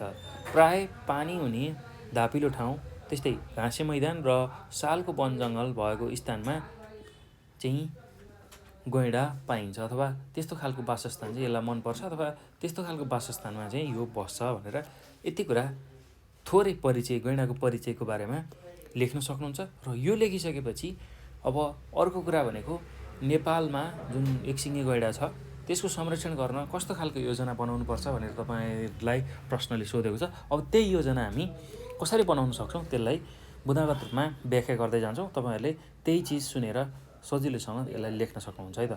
ल अब नेपालमा एकसिङे गैँडाको संरक्षण तथा सङ्ख्या वृद्धि गर्न निम्न योजनाहरू बनाउन सकिन्छ। ल पहिलो योजना के हुनसक्छ भन्दा प्राकृतिक वासस्थान तथा वातावरणको संरक्षण गर्ने। जहाँनिर गैँडाहरू बसिरहेको छन् उनीहरूलाई बस्न पाएक पर्ने जुन जङ्गल छ, घाँसे मैदान, त्यस्तै धापिलो ठाउँ, सालको वन जङ्गल भएको जुन क्षेत्र छ हो त्यो ठाउँमा चाहिँ बस्नको लागि उनीहरूलाई उपयुक्त वातावरण सिर्जना गर्ने र संरक्षण गर्ने। त्यस्तै अर्को के गर्न सकिन्छ भने एकसिङे गैँडाको चोरी, त्यसै गरी सिकारी नियन्त्रण गर्ने। ल अब एकसिङे गैँडाको विशेष गरेर खागको लागि चोरी सिकारी बढ्ने हुन्छ। खागको लागि मान्छेले गैँडा मारेर यसको सङ्ख्या घटाइरहेका छन् हो, त्यो चोरी सिकारी चाहिँ रोक्नु पर्यो। चोरी सिकारी रोक्न अब त्यसमा निकुञ्जले पनि त्यसमा सहयोग गर्नुपर्छ, त्यस्तै स्थानीय बासिन्दा सबै लागेर त्यसको संरक्षण गर्नुपर्छ है त। त्यस्तै अर्को कुरा के गर्न सकिन्छ भने यिनीहरूको संरक्षणको लागि स्थानीय सहभागिता गराई संरक्षणबाट हुने फाइदा, जोगाउन अपनाइने उपाय र दुर्लभ हुनुका कारणको बारेमा जानकारी एवं जनचेतना बढाउने। ल यति कुरा तपाईँहरूले यसको उत्तरमा लेख्न सक्नुहुन्छ है त। त्यस्तै अर्को बुँदा के लेख्न सक्नुहुन्छ भने एकसिङे गैँडा सम्बन्धी बनेका नीति नियमहरूलाई कडाइका साथ लागू गर्ने र दण्ड सजायको पनि व्यवस्था गर्ने भनेर लेख्न सक्नुहुन्छ है त। ल यति चाहिँ कुराहरू गऱ्यौँ भने हामीले एकसिङे गैँडाको संरक्षण गर्न सक्छौँ है त। र के गर्नुपर्ने रहेछ यसलाई फेरि एकपटक म दोहोऱ्याउँछु। पहिलो बुँदामा के लेख्न सक्नुहुन्छ भने प्राकृतिक वासस्थान तथा वातावरणको संरक्षण गर्ने। त्यस्तै दोस्रोमा एकसिङे गैँडाको चोरी सिकारी नियन्त्रण गर्ने। त्यस्तै अर्को भनेको यिनीहरूको संरक्षणको लागि स्थानीय सहभागिता गराई संरक्षणबाट हुने फाइदा, जोगाउन अपनाइने उपाय र दुर्लभ हुनुका कारणको बारेमा जानकारी एवं जनचेतना बढाउने। त्यस्तै अर्को के गर्न सकिन्छ भने एकसिङे गैँडा सम्बन्धी बनेका नीति नियमहरूलाई कडाइका साथ लागू गर्ने र दण्ड सजायको पनि व्यवस्था गर्ने भनेर हामीले लेख्न सक्छौँ है त। ल अब यो पछि हामी अर्को प्रश्नमा जाउँ। अर्को प्रश्न के छ भन्दा प्रश्न नम्बर 18मा झाडापखाला नेपाली केटाकेटीहरूको साझा रोग हो, यस भनाइलाई पुष्टि गर्नुहोस् भनेर सोधेको छ। झाडापखाला चाहिँ नेपाली केटाकेटीहरूको अथवा बालबालिकाहरूको साझा रोग हो, यस भनाइलाई पुष्टि गर्नुहोस् भनेर सोधेको छ। ल अब यसको उत्तरमा कसरी लेख्न सकिन्छ, के लेख्न सकिन्छ त्यही कुरा म व्याख्या गर्छु। यसलाई ध्यानपूर्वक तपाईँहरूले सुनेर लेख्न सक्नुहुन्छ। एकदम सहज छ यसको उत्तरहरू र त्यो उत्तरलाई ध्यानपूर्वक सुन्नुभयो भने त्यसलाई आफ्नो भाषामा तपाईँहरूले परीक्षामा सजिलै लेख्न सक्नुहुन्छ। ल अब यसको उत्तरमा के लेख्न सकिन्छ भने ल अब कसरी यसलाई लेख्न सकिन्छ भन्दाखेरि सुरुमा त झाडापखाला भनेको के हो त्योबाट लेखौँ है त। झाडापखाला भनेको दूषित पानीका कारण लाग्ने एक किसिमको सरुवा रोग हो। नेपाल जस्तो देशमा चाहिँ वर्षेनी 45,000 बालबालिकाहरूको मृत्यु झाडापखालाबाट हुने गरेको देखिन्छ। त्यस्तो खालको तथ्याङ्क देखिन्छ है त। र त्यो चाहिँ अहिले घट्दै गएको पाउँछौँ हामी। र विशेष गरेर चाहिँ झाडापखाला एक किसिमको सरुवा रोग भएको हुनाले र नेपाल जस्तो जुन विकासोन्मुख देश छ जहाँ चाहिँ झाडापखाला रोग के हो, त्यसले कस्तो खालको असरहरू देखाउँछ, कस्तो खालको परिणामहरू देखाउँछ, त्यो रोग लाग्दा कसरी बच्ने, त्यसको बारेमा ज्ञान नहुँदाखेरि चाहिँ लगभग वर्षे नै 45,000 बालबालिकाहरूको चाहिँ मृत्यु यही झाडापखालाबाट हुने गरेको देखिन्छ। खानेपानीसँग सम्बन्धित पूर्वाधारहरूको विकास चाहिँ सहरी क्षेत्र वा राजधानीमै मात्र सीमित छ र त्यसमा पनि राजधानीमा पनि अझ सन्तोषजनक नै छैन। र सरुवा रोगहरूमध्ये करिब 60% रोगको व्यापकता अशुद्ध खानेपानीबाट नै हुने गरेको पाइन्छ। हाम्रो जस्तो गरिब देशमा अशिक्षाका कारण खानेपानीको प्राकृतिक रूपमै दीर्घकालीन सम्वर्धन एवं सुरक्षा हुन नसक्नु र अर्कोतिर खानेपानीका मुहानहरू प्रदूषित र फोहोर अवस्थामा रहनु आम जनतालाई 100% शुद्ध सफा खानेपानीको प्रत्याभूत सरकारले गर्न नसक्नु जस्ता विभिन्न कारणहरूले चाहिँ सरुवा रोगको प्रकोप बढी भई यो समस्या एक प्रमुख स्वास्थ्य समस्याको रूपमा रहेको छ। र त्यस्तै गरेर गाउँतिर केटाकेटीहरूले खाना खानु अघि र दिशा गरिसकेपछि राम्ररी हात धोएको पाइँदैन। घर घरमा शौचालयको व्यवस्था हुँदैन, जहाँ पाए त्यहीँ खुल्ला दिशा गर्ने बानी छ। अत यो समस्याको समाधानको लागि चाहिँ व्यक्ति र समुदायले पहल गर्नुपर्नेछ। हो यस्तो खालको जुन बालबालिकाहरूलाई हात धोएर खाना खानुपर्छ भन्ने त्यो खालको चेतना नहुँदा यस्तो खालको सरुवा रोग, झाडापखाला जस्तो सरुवा रोग लाग्छ। र त्यसैले झाडापखालालाई केटाकेटीको साझा रोग पनि हामीले भन्न सक्छौँ है त। ल यो कुरा तपाईँहरूले लेख्न सक्नुहुन्छ। र अब अर्को यसको समाधान पनि थोरै लेखिदिनु भयो भने अझ उत्तम हुन्छ। अत यो स्वास्थ्य समस्याको समाधानका खातिर व्यक्ति तथा समुदायबाट नै शुद्ध खानेपानीका लागि आवश्यक न्यूनतम पूर्वाधारहरूको विकास, उपलब्ध पूर्वाधार र स्रोतहरूको आवश्यक मर्मत सम्भार र सम्वर्धनमा जोड दिनु आवश्यक देखिएको छ भनेर यसरी चाहिँ तपाईँहरूले यसको उत्तर लेख्न सक्नुहुन्छ है त। ल एकदम सजिलो छ, त्यस्तो गाह्रो केही पनि छैन। तपाईँहरूले सुनेकै आधारमा धेरै कुराहरू समेटेर लेख्न सक्नुहुन्छ है त। ल अब यो पछि हामी अर्को प्रश्नमा जाउँ। अर्को प्रश्न के छ भन्दाखेरि 19 नम्बरमा कस्तो अवस्थामा हामीलाई गर्भधारण खतरापूर्ण हुन्छ, कुनै 4वटा सुझाव प्रस्तुत गर्नुहोस् भनेर सोधेको छ। कस्तो अवस्थामा चाहिँ महिलालाई विशेष गरेर गर्भधारणको खतरा हुने गर्छ त्यो अवस्था लेख्नु पर्यो र त्यो चाहिँ 4वटा सुझावमा हामीले व्यक्त गर्नुपर्नेछ। ल अब यसको उत्तरमा के लेख्न सकिन्छ भने निम्न अवस्थामा महिलालाई गर्भधारण खतरापूर्ण हुन्छ र पहिलो भनेको महिलाको उमेर 18 वर्षभन्दा कम र 35 वर्षभन्दा बढी भएको अवस्थामा। त्यस्तै दोस्रो बुँदामा के लेख्न सक्नुहुन्छ भने महिलाको शरीरको तौल 40 किलोग्राम भन्दा कम र उचाइ 145 सेमी भन्दा कम भएमा। त्यस्तै अर्को बुँदामा के लेख्न सक्नुहुन्छ भने महिलालाई एड्स वा गम्भीर प्रकृतिको रोग लागेमा।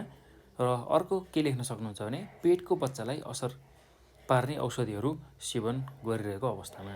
ल यति कुरा चाहिँ हामीले लेख्न सक्छौँ है त। ल यही कुरालाई हामी लेखौँ 19 नम्बरको प्रश्नमा।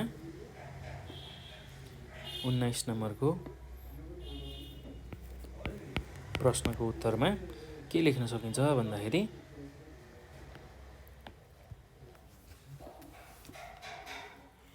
निम्न अवस्थामा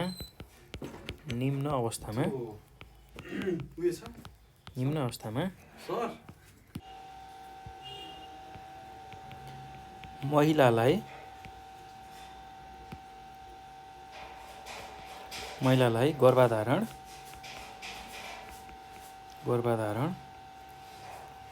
खतरापूर्ण हुन्छ।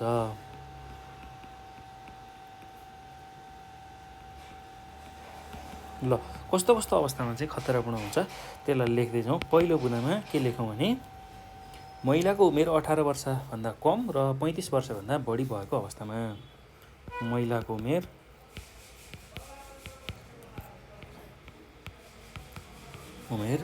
18 वर्षभन्दा कम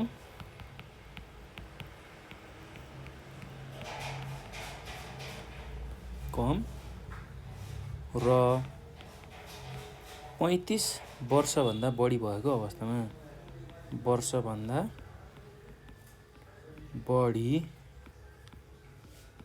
भएको अवस्थामा। त्यस्तै दोस्रो बुँदामा के लेख्न सक्नुहुन्छ भने महिलाको शरीरको तौल 40 किलोग्रामभन्दा तल अथवा कम र उचाइ 145 सेन्टिमिटरभन्दा कम भएमा। महिलाको शरीरको तौल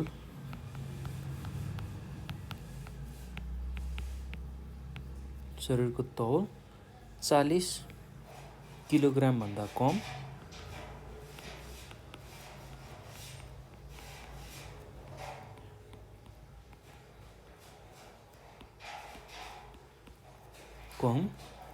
र उचाइ 145 सेन्टिमिटर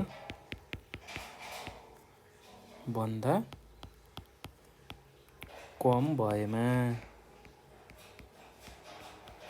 ल त्यस्तै अर्को बुँदामा के लेख्न सक्नुहुन्छ भने महिलालाई एड्स वा गम्भीर प्रकृतिका रोग लागेमा।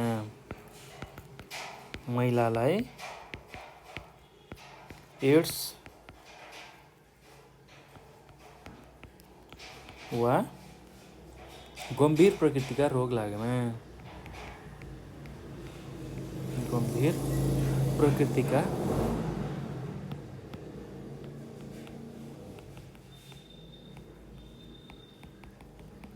रोग लागेमा। त्यस्तै अर्को के लेख्न सक्नुहुन्छ भने अर्को बुँदामा पेटको बच्चालाई असर पार्ने औषधिहरू सेवन गरिरहेको अवस्थामा। पेटको बच्चालाई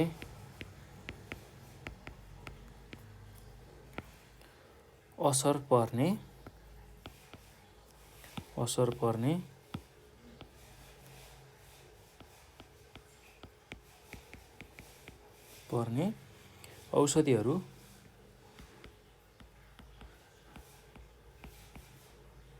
औषधिहरू सेवन गरिरहेको अवस्थामा।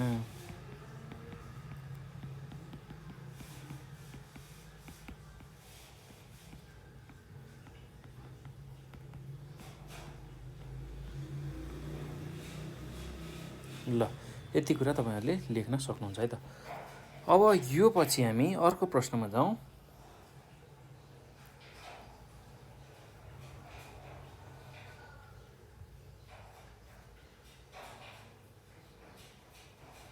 ल अब अर्को प्रश्न के छ भन्दाखेरि प्रश्न नम्बर 20 मा समाजमा खाद्य पदार्थ सम्बन्धी खराब लतलाई कसरी न्यूनीकरण गर्न सकिन्छ भनेर सोधेको छ है त।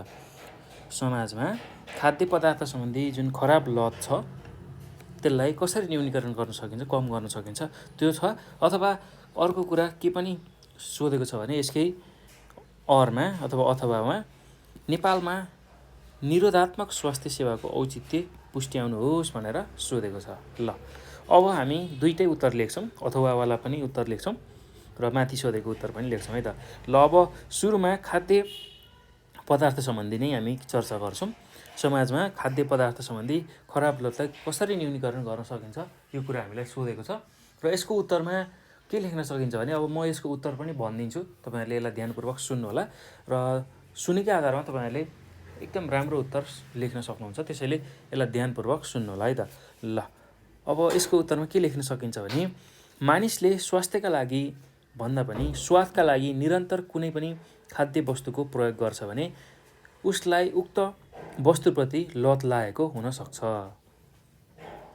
जङ्क फुड, त्यस्तै गरी तयारी खाना, थोरै समय भण्डार गरेका आकर्षक रङ र मसला धेरै राखिएका खाना खाने लत लागेपछि उनीहरूमा शारीरिक र मानसिक समस्याहरू देखिन्छन्। यस्ता खाना राज्यले परीक्षण गरी मात्र बेच्ने, त्यस्तै यसबाट पर्ने असरबारे जनचेतना जगाउने, बजारमा उपलब्ध हुने तयारी खाना प्लास्टिक तथा टिनका भाँडामा बन्द गरिएका खाद्यवस्तु आदि लतले हाम्रो स्वास्थ्यमा असर पर्ने बारेमा समाजमा बेला बेलामा चेतनामूलक कार्यक्रमहरू सञ्चालन गर्ने र समाजमा खाद्य पदार्थ सम्बन्धी खराब लतलाई चाहिँ यस्ता खालका कार्यक्रम गरेर हामीले न्यूनीकरण गर्न सक्छौँ भनेर लेख्न सकिन्छ है त। ल त्यो कुरा तपाईँहरूले बुझ्नु होला। जुन खाद्य पदार्थको जुन लत छ त्यो भनेको कसरी बुझ्न सकिन्छ त्यसलाई भन्दाखेरि मानिसले स्वास्थ्यको लागि भन्दा पनि जुन जिब्रोको लागि अर्थात् स्वादको लागि निरन्तर कुनै खाद्यवस्तुको प्रयोग गर्छ भने उसलाई उक्त खाद्यवस्तुप्रति लत लागेको भनेर हामीले बुझ्न सक्छौँ। जङ्क फुड त्यस्तै तयारी खाना, धेरै समय भण्डार गरेका चाहिँ जुन आकर्षक रङ र मसलाहरू मिसाएका खानेकुराहरू छन्, त्यस्तो खालको खाना खाने लत लागेपछि त्यसले चाहिँ हाम्रो शारीरिक र मानसिक स्वास्थ्यमा समस्या ल्याउँछ। यस्ता खाना चाहिँ के गर्नुपर्छ भन्दा राज्यको जुन अनुगमन गर्ने खालको निकाय हुन्छ त्यसले चाहिँ त्यसको गुणस्तर जाँचेर त्यो खाना योग्य छ छैन भन्ने कुरा, त्यस्तै त्यो बारेको त्यसको असरको बारेमा चाहिँ जनचेतना जगाउने, बजारमा उपलब्ध हुने जुन तयारी खाना प्लास्टिक तथा टिनका बट्टामा राखेका खाद्य पदार्थहरू यस्तो खालको खाना नखानको लागि सुझाव दिने, त्यो कुरा हामीले उल्लेख गर्न सक्छौँ है त। त्यस्तै हाम्रो स्वास्थ्यमा असर पार्ने खालका जुन खानेकुराहरू छ त्यो चाहिँ सकभर नखाने र बेला बेलामा कसरी चाहिँ त्यो खाद्य पदार्थको लतबाट बच्न सकिन्छ भन्ने जस्ता कार्यक्रमहरू समाजमा गरेर उनीहरूलाई समाजका जनताहरूको चेतनाको अभिवृद्धि गर्ने त त्यसको असरहरूको बारेमा जानकारी दिने गऱ्यौँ भने हामीले खाद्य पदार्थ सम्बन्धी खराब लतलाई न्यूनीकरण गर्न सक्छौँ है त। ल यो कुरा लेख्नु होला। अब यसकै अर्को अथवामा सोधेको छ, नेपालमा निरोधात्मक स्वास्थ्य सेवाको औचित्य प्रस्ट्याउनुहोस् अथवा पुष्ट्याउनुहोस् भनेर छ। ल अब यसमा के लेख्न सकिन्छ भने यसको उत्तर पनि भनिदिन्छु, तपाईँहरूले ध्यानपूर्वक यसलाई सुन्नु होला है त। ल यसमा के हामीले लेख्न सक्छौँ भने रोग लाग्नुभन्दा अगाडि रोगका परिस्थितिहरूलाई घटाउन अपनाइने क्रियाकलाप वा प्रदान गरिने सेवालाई हामी निरोधात्मक स्वास्थ्य सेवा भनेर भन्छौँ है त। ल पहिला त निरोधात्मक स्वास्थ्य सेवाको हामीले परिचय दिनु पर्यो। यसलाई लेख्दाखेरि यसरी लेख्न सकिन्छ, रोग लाग्नुभन्दा अगाडि रोगका परिस्थितिलाई घटाउन अपनाइने क्रियाकलाप वा प्रदान गरिने सेवालाई निरोधात्मक स्वास्थ्य सेवा भनिन्छ। वास्तवमा रोग लागेर उपचार गर्नुभन्दा रोग लाग्न नदिनु नै बुद्धिमानी मानिन्छ। अत निरोधात्मक स्वास्थ्य सेवा रोग लागेपछि उपचार गर्नुभन्दा रोग नै लाग्न नदिनु राम्रो भन्ने सिद्धान्तमा आधारित छ। रोगहरू विरुद्ध विभिन्न खोपहरू दिनु, समय समयमा स्वास्थ्य परीक्षण गर्ने वातावरण बनाउनु, स्वास्थ्य शिक्षा दिनु आदि कार्य निरोधात्मक स्वास्थ्य सेवा अन्तर्गत पर्दछ। त्यसै गरी सरुवा रोग लागेमा चाहिँ त्यसलाई कसरी न्यूनीकरण गर्ने र सरुवा लागेका व्यक्तिहरूबाट सो रोग अरूलाई फैलिन नदिन कस्ता खालका उपायहरू अवलम्बन गर्ने जस्ता कुराहरू पनि निरोधात्मक स्वास्थ्य सेवा अन्तर्गत पर्दछन्।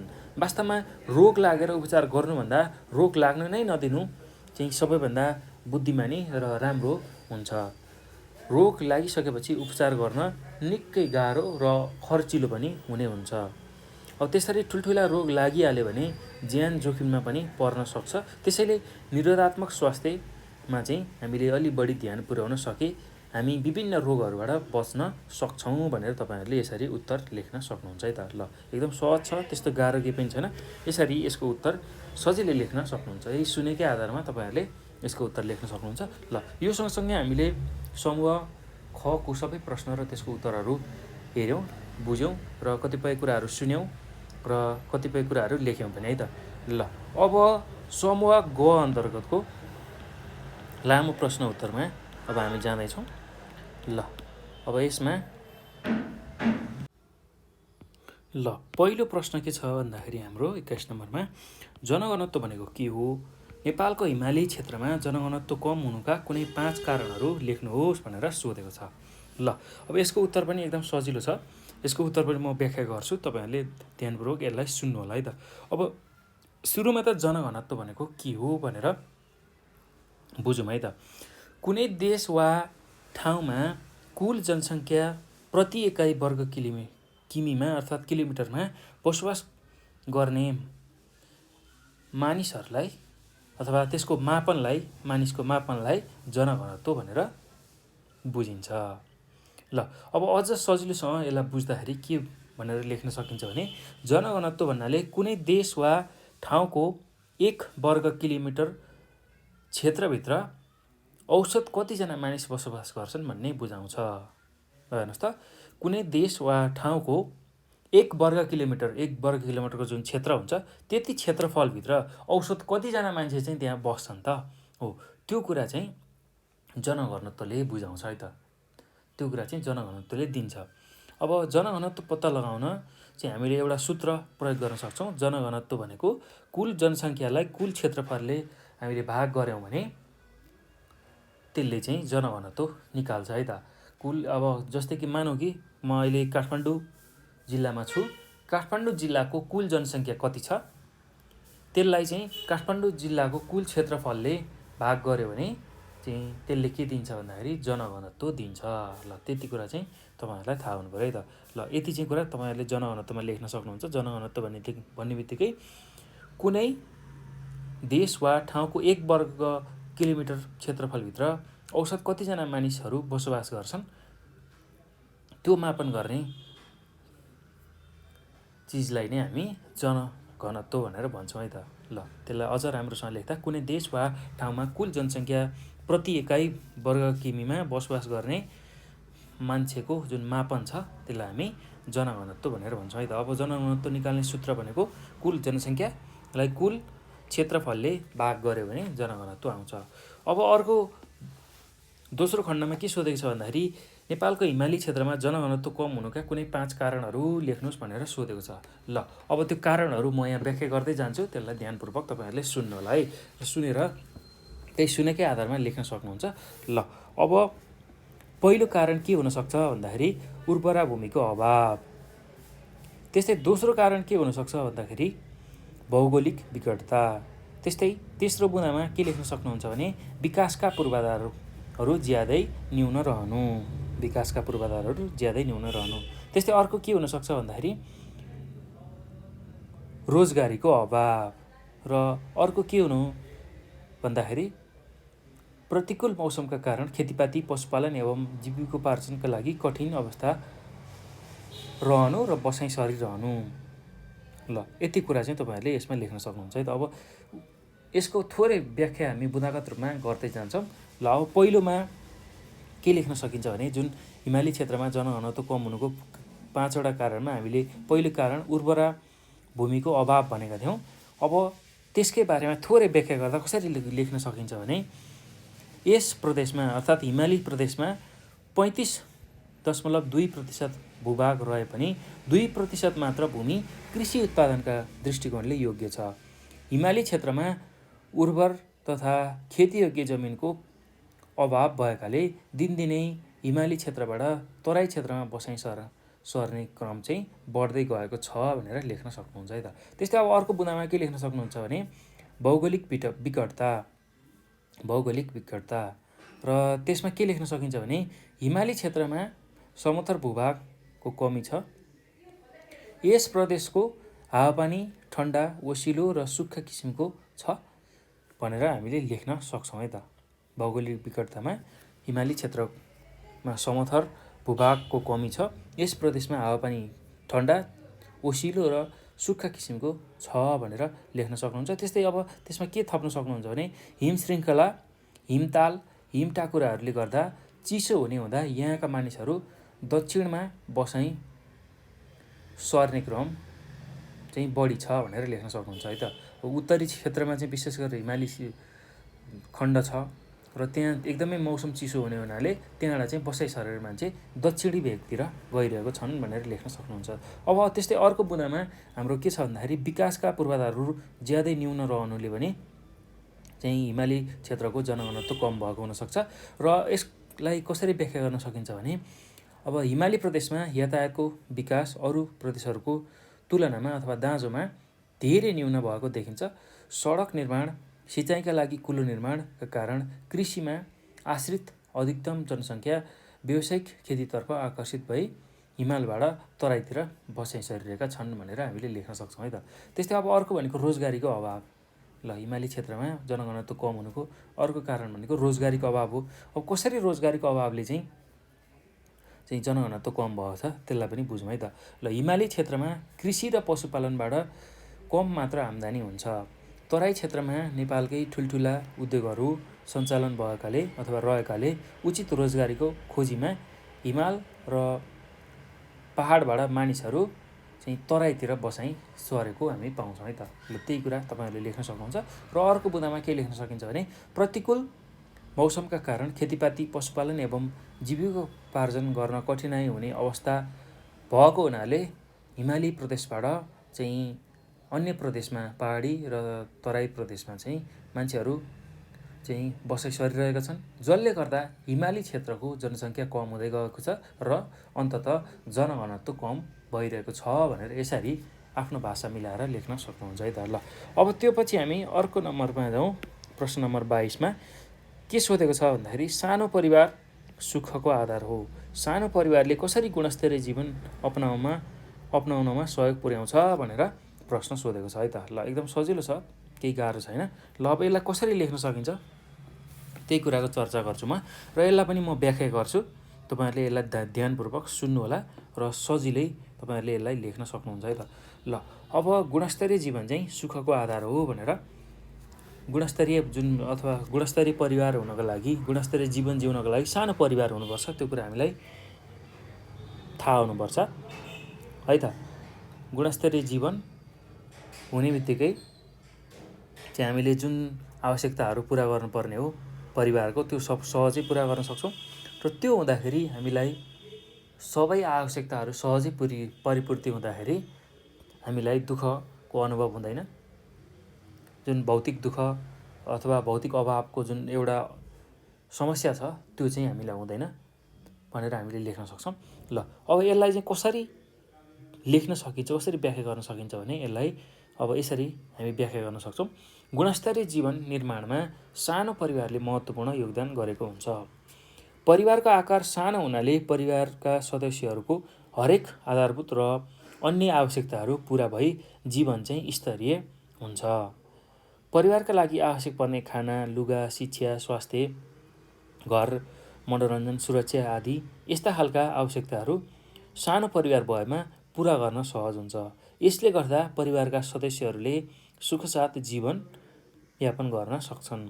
सानो परिवारमा परिवारका प्रत्येक सदस्यहरूलाई अत्यावश्यक स्वास्थ्य सेवा र सुविधा पनि सजिलै प्राप्त हुन्छ।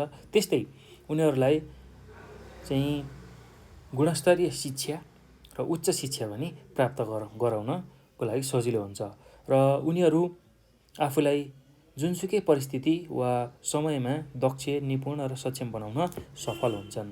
परिवारका प्रत्येक सदस्यको चाहना र आवश्यकता पुरा हुन सकेमा परिवार सुखी र गुणस्तरीय हुन जान्छ। त्यसैले सानो परिवारलाई खुसी जीवनको महत्त्वपूर्ण सूचक मानिन्छ। तुलनात्मक रूपमा ठुलो परिवारमा सानो परिवारभन्दा चाहिँ गुणस्तरीय जीवनका लागि आवश्यक पर्ने आधारभूत आवश्यकताहरूको उचित व्यवस्थापन गर्न अलिकता कठिन नै छ ठुलो परिवारमा। र त्यस्तै गरेर सानो परिवारमा त्यो सबै आवश्यकताहरू चाहिँ परिपूर्ति गर्न र त्यसको उचित व्यवस्थापन गर्न सहज हुन्छ। परिवारको आकार ठुलो भएमा साधन र स्रोतको अभाव हुन गई परिवारको जुन निम्न आवश्यकताहरू छन् त्यो पुरा गर्न पनि कठिनाइ उत्पन्न हुन्छ। त्यसैले आफूसँग प्राप्त साधन र स्रोतबाट सबै आवश्यकता पुरा गर्न सकिने गरी परिवारको योजना बनाउनु नितान्त आवश्यक पर्छ भनेर हामीले लेख्न सक्छौँ है त। ल अब सानो परिवार भन्ने बित्तिकै सबै भौतिक आवश्यकताहरू र अन्य आवश्यकताहरू पुरा गर्न सकिने रहेछ, जसले गर्दा परिवारमा खुसी आनन्द छाउने रहेछ। यदि त्यही कुरा चाहिँ ठुलो परिवारमा हेर्ने हो भने ठुलो परिवारको जुन आवश्यकताहरू छ, परिवारको सदस्य सङ्ख्या धेरै भएपछि आधारभूत आवश्यकता बाहेक अन्य आवश्यकता पुरा गर्न हम्मे हुन्छ र कतिपयको अवस्थामा त आधारभूत आवश्यकता पुरा गर्न पनि गाह्रो भएको हुन्छ। हो त्यसैले सानो परिवार चाहिँ सुखको आधार हो भनेर हामीले भन्न सक्छौँ है त। ल यसरी चाहिँ यसको उत्तर लेख्न सकिन्छ। ल अब यो पछि हामी अर्को प्रश्नमा जान्छौँ। अर्को प्रश्न के छ भन्दाखेरि 5 औलेको परिचय दिनुहोस्। यो वनस्पति दुर्लभ हुनुका कारण र संरक्षणका उपायहरू लेख्नुहोस् भनेर सोधेको छ। ल अब यसको पनि उत्तर म भन्छु, तपाईँहरूले ध्यानपूर्वक सुन्नुहोला र सजिलै लेख्न सकिन्छ। र अब सुरुमा 5 औलेको परिचय दिउँ है त। 5 औले, अब यसको उत्तरमा कसरी लेख्न सकिन्छ भने 5 औले हत्केलाको 5 औला जस्तो जरा भएको सानो बिरुवा हो। हेर्नुहोस् त, 5 औले किन भनेको रहेछ भन्दाखेरि हाम्रो जुन हत्केलाको औँलाहरू छ हो त्यस्तै खालको चाहिँ औँला जस्तो जरा भएको चाहिँ यो सानो खालको बिरुवा हो। यसमा गुलाबी रङको फुल फुल्छ, गुलाबी रङको, गुलाब जस्तै रङको फुल फुल्छ। यो करिब 2300 देखि 3600 मिटरसम्मको उचाइमा पाइन्छ। समुद्री सतहदेखि करिब 2300 देखि 3600 मिटरसम्मको उचाइमा पाइन्छ। यसको जरा ताकतवर्धक र औषधिको रूपमा प्रयोग गर्ने भएकाले यसको जरा उखालेर अवैध रूपमा बेच्ने चलन छ भनेर हामीले लेख्न सक्छौँ है त। ल जुन यो 5 औले छ त्यसको जरा चाहिँ विशेष गरेर के को लागि प्रयोग हुने रहेछ भन्दाखेरि ताकतवर्धक औषधिको रूपमा प्रयोग गरेको रहेछ। र त्यही कुरा तपाईँहरूले लेख्न सक्नुहुन्छ। र अब त्यो कुरा लेखिसकेपछि अब 5 औले वनस्पति दुर्लभ हुनुका केही कारणहरू छन्। त्यो कारणहरू के हो भन्दाखेरि पहिलो कारणमा डढेलो, त्यसै गरी दाउरा सङ्कलन र चरण क्षेत्रको विस्तार हुँदाखेरि चाहिँ यो वनस्पति दुर्लभ भइरहेको पाउँछौँ है त। डढेलो, दाउरा सङ्कलन तथा चरण क्षेत्रको विस्तार हुनु। त्यस्तै दोस्रोमा के लेख्न सकिन्छ भने व्यापारमा 5 औलेको माग बढी भएकाले मानिसले सहज आय आर्जन गर्ने लोभले यो बिरुवाको विनाश गर्नु। त्यस्तै अर्को बुँदामा के लेख्न सक्नुहुन्छ भने जथाभावी पशु चलन हुनु तथा पारिस्थितिक प्रणालीमा ह्रास आउनु। जथाभावी पशुहरूलाई चराउने र पारिस्थितिक प्रणालीमा ह्रास आउनुले चाहिँ 5 औले वनस्पति दुर्लभ हुन गइरहेछ है त। र त्यो कुरा तपाईँहरूले लेख्न सक्नुहुन्छ। अब अर्को कुरा भनेको 5 औले वनस्पतिको संरक्षण कसरी गर्न सकिन्छ त भन्दाखेरि पहिलो बुँदामा के लेख्न सक्नुहुन्छ भने चरण क्षेत्र, दाउरा र स्याउलाका लागि निश्चित स्थान वा क्षेत्र तोकिनुपर्छ र 5 औलेको वासस्थानलाई संरक्षित क्षेत्रको रूपमा घोषणा गरिनुपर्छ। ल यो कुरा लेख्न सक्नुहुन्छ। त्यस्तै अर्को बुँदामा के लेख्न सक्नुहुन्छ भने 5 औलेको चोरी निकासी गर्नेलाई कानुनी रूपमा सजाय दिई यसको संरक्षण गर्न नियमहरू बनाउनुपर्छ र त्यसको कार्यान्वयन गर्नुपर्छ। त्यस्तै अर्को के गर्न सकिन्छ भन्दाखेरि यिनीहरूको संरक्षणको लागि स्थानीय सहभागिता गराई संरक्षणबाट हुने फाइदा जोगाउन अपनाइने उपाय र दुर्लभ हुनुका कारणबारे जानकारी एवं जनचेतना फैलाउन सकिन्छ है त। ल यति कुरा गरियो भने 5 औलेलाई हामीले संरक्षण गर्न सक्छौँ है त। ल अब यो सँगसँगै हामीले अब अर्को प्रश्नलाई हेर्छौँ। अन्तिम प्रश्न, नेपाल परिवार नियोजन सङ्घको परिचय दिई यसका 5 वटा कार्यहरू उल्लेख गर्नुहोस् भनेर सोधेको छ। ल अब यसको पनि उत्तर म तपाईँहरूलाई व्याख्या गर्छु, भनिदिन्छु, तपाईँहरूले चाहिँ यसलाई लेख्नु होला है त। ल अब पहिलो कुरा के बुझौँ भने अब परिवार नियोजन सङ्घ भनेको के हो त्यसलाई थोरै बुझौँ, त्यसको परिचय बुझौँ, कहिले यसको स्थापना भयो र यसले कस्ता खालका कार्यहरू गर्दैछ त्यही कुरा हामीले लेख्नुपर्ने छ। ल अब सुरुमा यसको उत्तरमा के लेख्न सकिन्छ भने नेपालमा रहेका दम्पतिहरूलाई आफ्नो इच्छाअनुसार सन्तानको सङ्ख्या कायम गर्न आवश्यक स्वास्थ्य सेवा सुविधा, सल्लाह, त्यस्तै सुझाव दिने उद्देश्यले खोलिएको सङ्घ नै नेपाल परिवार नियोजन सङ्घ हो भनेर सुरुमा तपाईँहरूले लेख्न सक्नुहुन्छ। नेपालमा रहेका दम्पतिहरूलाई आफ्नो इच्छाअनुसार सन्तान सुख, त्यस्तै गरेर सन्तानको सङ्ख्या कायम राख्न, आफ्नो इच्छाअनुसारको सन्तान जन्माउनको लागि आवश्यक पर्ने स्वास्थ्य सेवा सुविधा, सल्लाह, सुझाव दिने उद्देश्यले खोलिएको सङ्घ नै नेपाल परिवार नियोजन सङ्घ हो। नेपाल परिवार नियोजन सङ्घको स्थापना विक्रम सम्वत 2000 सालमा भएको थियो, त्यो पनि लेख्न सक्नुहुन्छ है त। अब स्थापना कालको करिब 10 वर्षपछि अर्थात् 2026मा यसले अन्तर्राष्ट्रिय परिवार नियोजन सङ्घको रूपमा सदस्यता प्राप्त गर्यो भनेर पनि लेख्न सक्नुहुन्छ है त। विक्रम सम्वत 2016मा चाहिँ नेपाल परिवार नियोजन सङ्घ स्थापना भएको रहेछ र सदस्यता चाहिँ अन्तर्राष्ट्रिय सदस्यता कहिले लिएको रहेछ भन्दाखेरि 10 वर्षपछि अर्थात् विक्रम सम्वत 2026 सालमा चाहिँ अन्तर्राष्ट्रिय परिवार नियोजन सङ्घको सदस्यता यसले प्राप्त गरेको रहेछ। अब परिवार नियोजन सङ्घको 5वटा कार्यहरू हामीले लेख्नुपर्ने छ, त्यो हामीलाई प्रश्नले सोधेको छ। ल अब यसको कार्यहरू के हुन् त्यसलाई बुँदागत रूपमा व्याख्या गर्दै जाउँ, चर्चा गर्दै जाउँ है त। ल पहिलो यसको काम भनेको सन्तान नभएका सन्तान उत्पादनको लागि आवश्यक परामर्श र सेवा दिने। जुन सन्तान नभएका आमा बाबु हुन्छन् उनीहरूको लागि चाहिँ के गर्ने रहेछ, आवश्यक परामर्श र सेवाहरू प्रदान गर्ने रहेछ। त्यस्तै दोस्रो बुँदामा के लेख्न सक्नुहुन्छ भने परिवार नियोजन कार्यक्रम सफल पार्न जनसहभागिता जुटाउने र परिवार नियोजनको अस्थायी उपायहरूको बारेमा परामर्श दिने। परिवार नियोजनका कार्यक्रमलाई सफल बनाउन जनसहभागिता चाहिँ जुटाउने र परिवार नियोजनका जुन अस्थायी उपायहरूको बारेमा चर्चा गर्ने, कन्डमको प्रयोग, त्यसै गरी अन्य अस्थायी साधनहरू छन् त्यसको प्रयोगको बारेमा चाहिँ जानकारी दिने। त्यस्तै अर्को यसको काम के रहेछ भन्दाखेरि के हुन्छ भन्दाखेरि घुम्ती टोली पठाई परिवार नियोजन शिविर चलाउने तथा प्रत्येक दम्पतिलाई सन्तानको सङ्ख्या निर्धारण गर्न सल्लाह परामर्श प्रदान गर्ने। घुम्ती टोली पठाएर ठाउँ ठाउँमा परिवार नियोजन शिविर चलाउने तथा प्रत्येक दम्पतिलाई सन्तानको सङ्ख्या निर्धारण गर्न सल्लाह एवं परामर्श दिने काम गरिन्छ। ल त्यस्तै अब अर्को कुरा के लेख्न सकिन्छ भने मातृ शिशु स्वास्थ्य संरक्षण र सम्वर्धनमा सहयोग गर्ने। मातृ शिशु स्वास्थ्य संरक्षण र सम्वर्धनमा सहयोग पुर्याउने।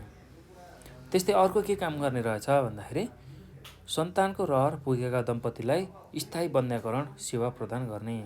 सन्तानका रहर पुगेका दम्पतिलाई स्थायी बन्ध्याकरण सेवा प्रदान गर्ने काम चाहिँ केले गर्ने रहेछ, नेपाल परिवार नियोजन सङ्घले गर्ने रहेछ। ल यति कुरा चाहिँ तपाईँहरूले यसको उत्तरमा लेख्न सक्नुहुन्छ है त। ल अब यो सँगसँगै हामीले चाहिँ 2075 सालको प्रदेश नम्बर 1मा सोधेको एसईमा सोधेको प्रश्न र त्यसको उत्तरहरू चाहिँ यो भिडियोमा हेऱ्यौँ र एकदम सजिलो छ, त्यस्तो गाह्रो केही पनि छैन। विशेष गरेर तपाईँहरूले ध्यानपूर्वक यो भिडियोलाई राम्रोसँग सुन्नुभयो भने र हेर्नुभयो भने तपाईँहरूले एसईमा आएका प्रश्नहरू सजिलै सल्भ गर्न सक्नुहुन्छ र एसईमा आएको सबै सोल्युसनहरू राम्रोसँग अध्ययन गर्नुभयो भने तपाईँहरूले पक्कै पनि एसईको आउँदो परीक्षामा एकदमै राम्रो अङ्क प्राप्त गर्न सक्नुहुन्छ। त्यसैले एसईमा आएका जुन प्रश्नहरू छन् र त्यसको उत्तरहरू चाहिँ तपाईँहरूले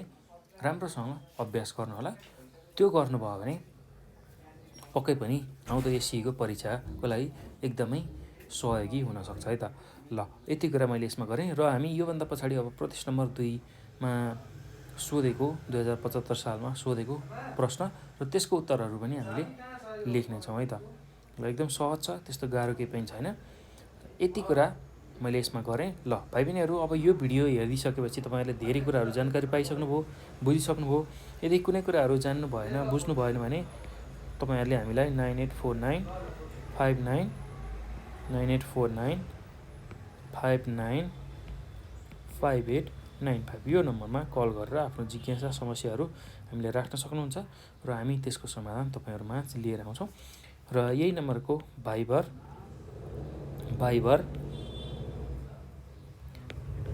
त्यसै गरी वाट्सएपमा पनि हामीलाई आफ्नो जिज्ञासा समस्याहरू राख्न सक्नुहुन्छ र हामी त्यसको समाधान लिएर आउनेछौँ है त।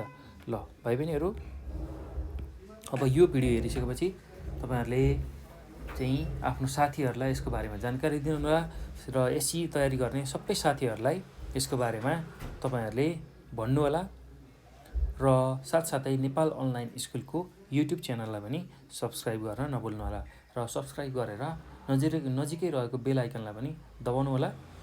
त्यो गर्नुभयो भने तपाईँहरूले हामीले अपलोड गर्ने जुन भिडियोहरू छ त्यो सबैभन्दा चाँडो प्राप्त गर्न सक्नुहुन्छ र आफूले चाहेको कुराहरू सजिलै पढ्न पनि सक्नुहुन्छ है त। ल यति काम तपाईँहरूले गर्नुहोला र हामी अब दोस्रो श्रृङ्खला अर्थात् अर्को श्रृङ्खलामा प्रदेश नम्बर 2मा एसईको 2075 सालमा सोधेको प्रश्नहरू लिएर आउनेछौँ। त्यसलाई पनि नछुटाइकन हेर्नुहोला र यो भिडियो हेर्नु भएकोमा चाहिँ यहाँहरूलाई विशेष धन्यवाद।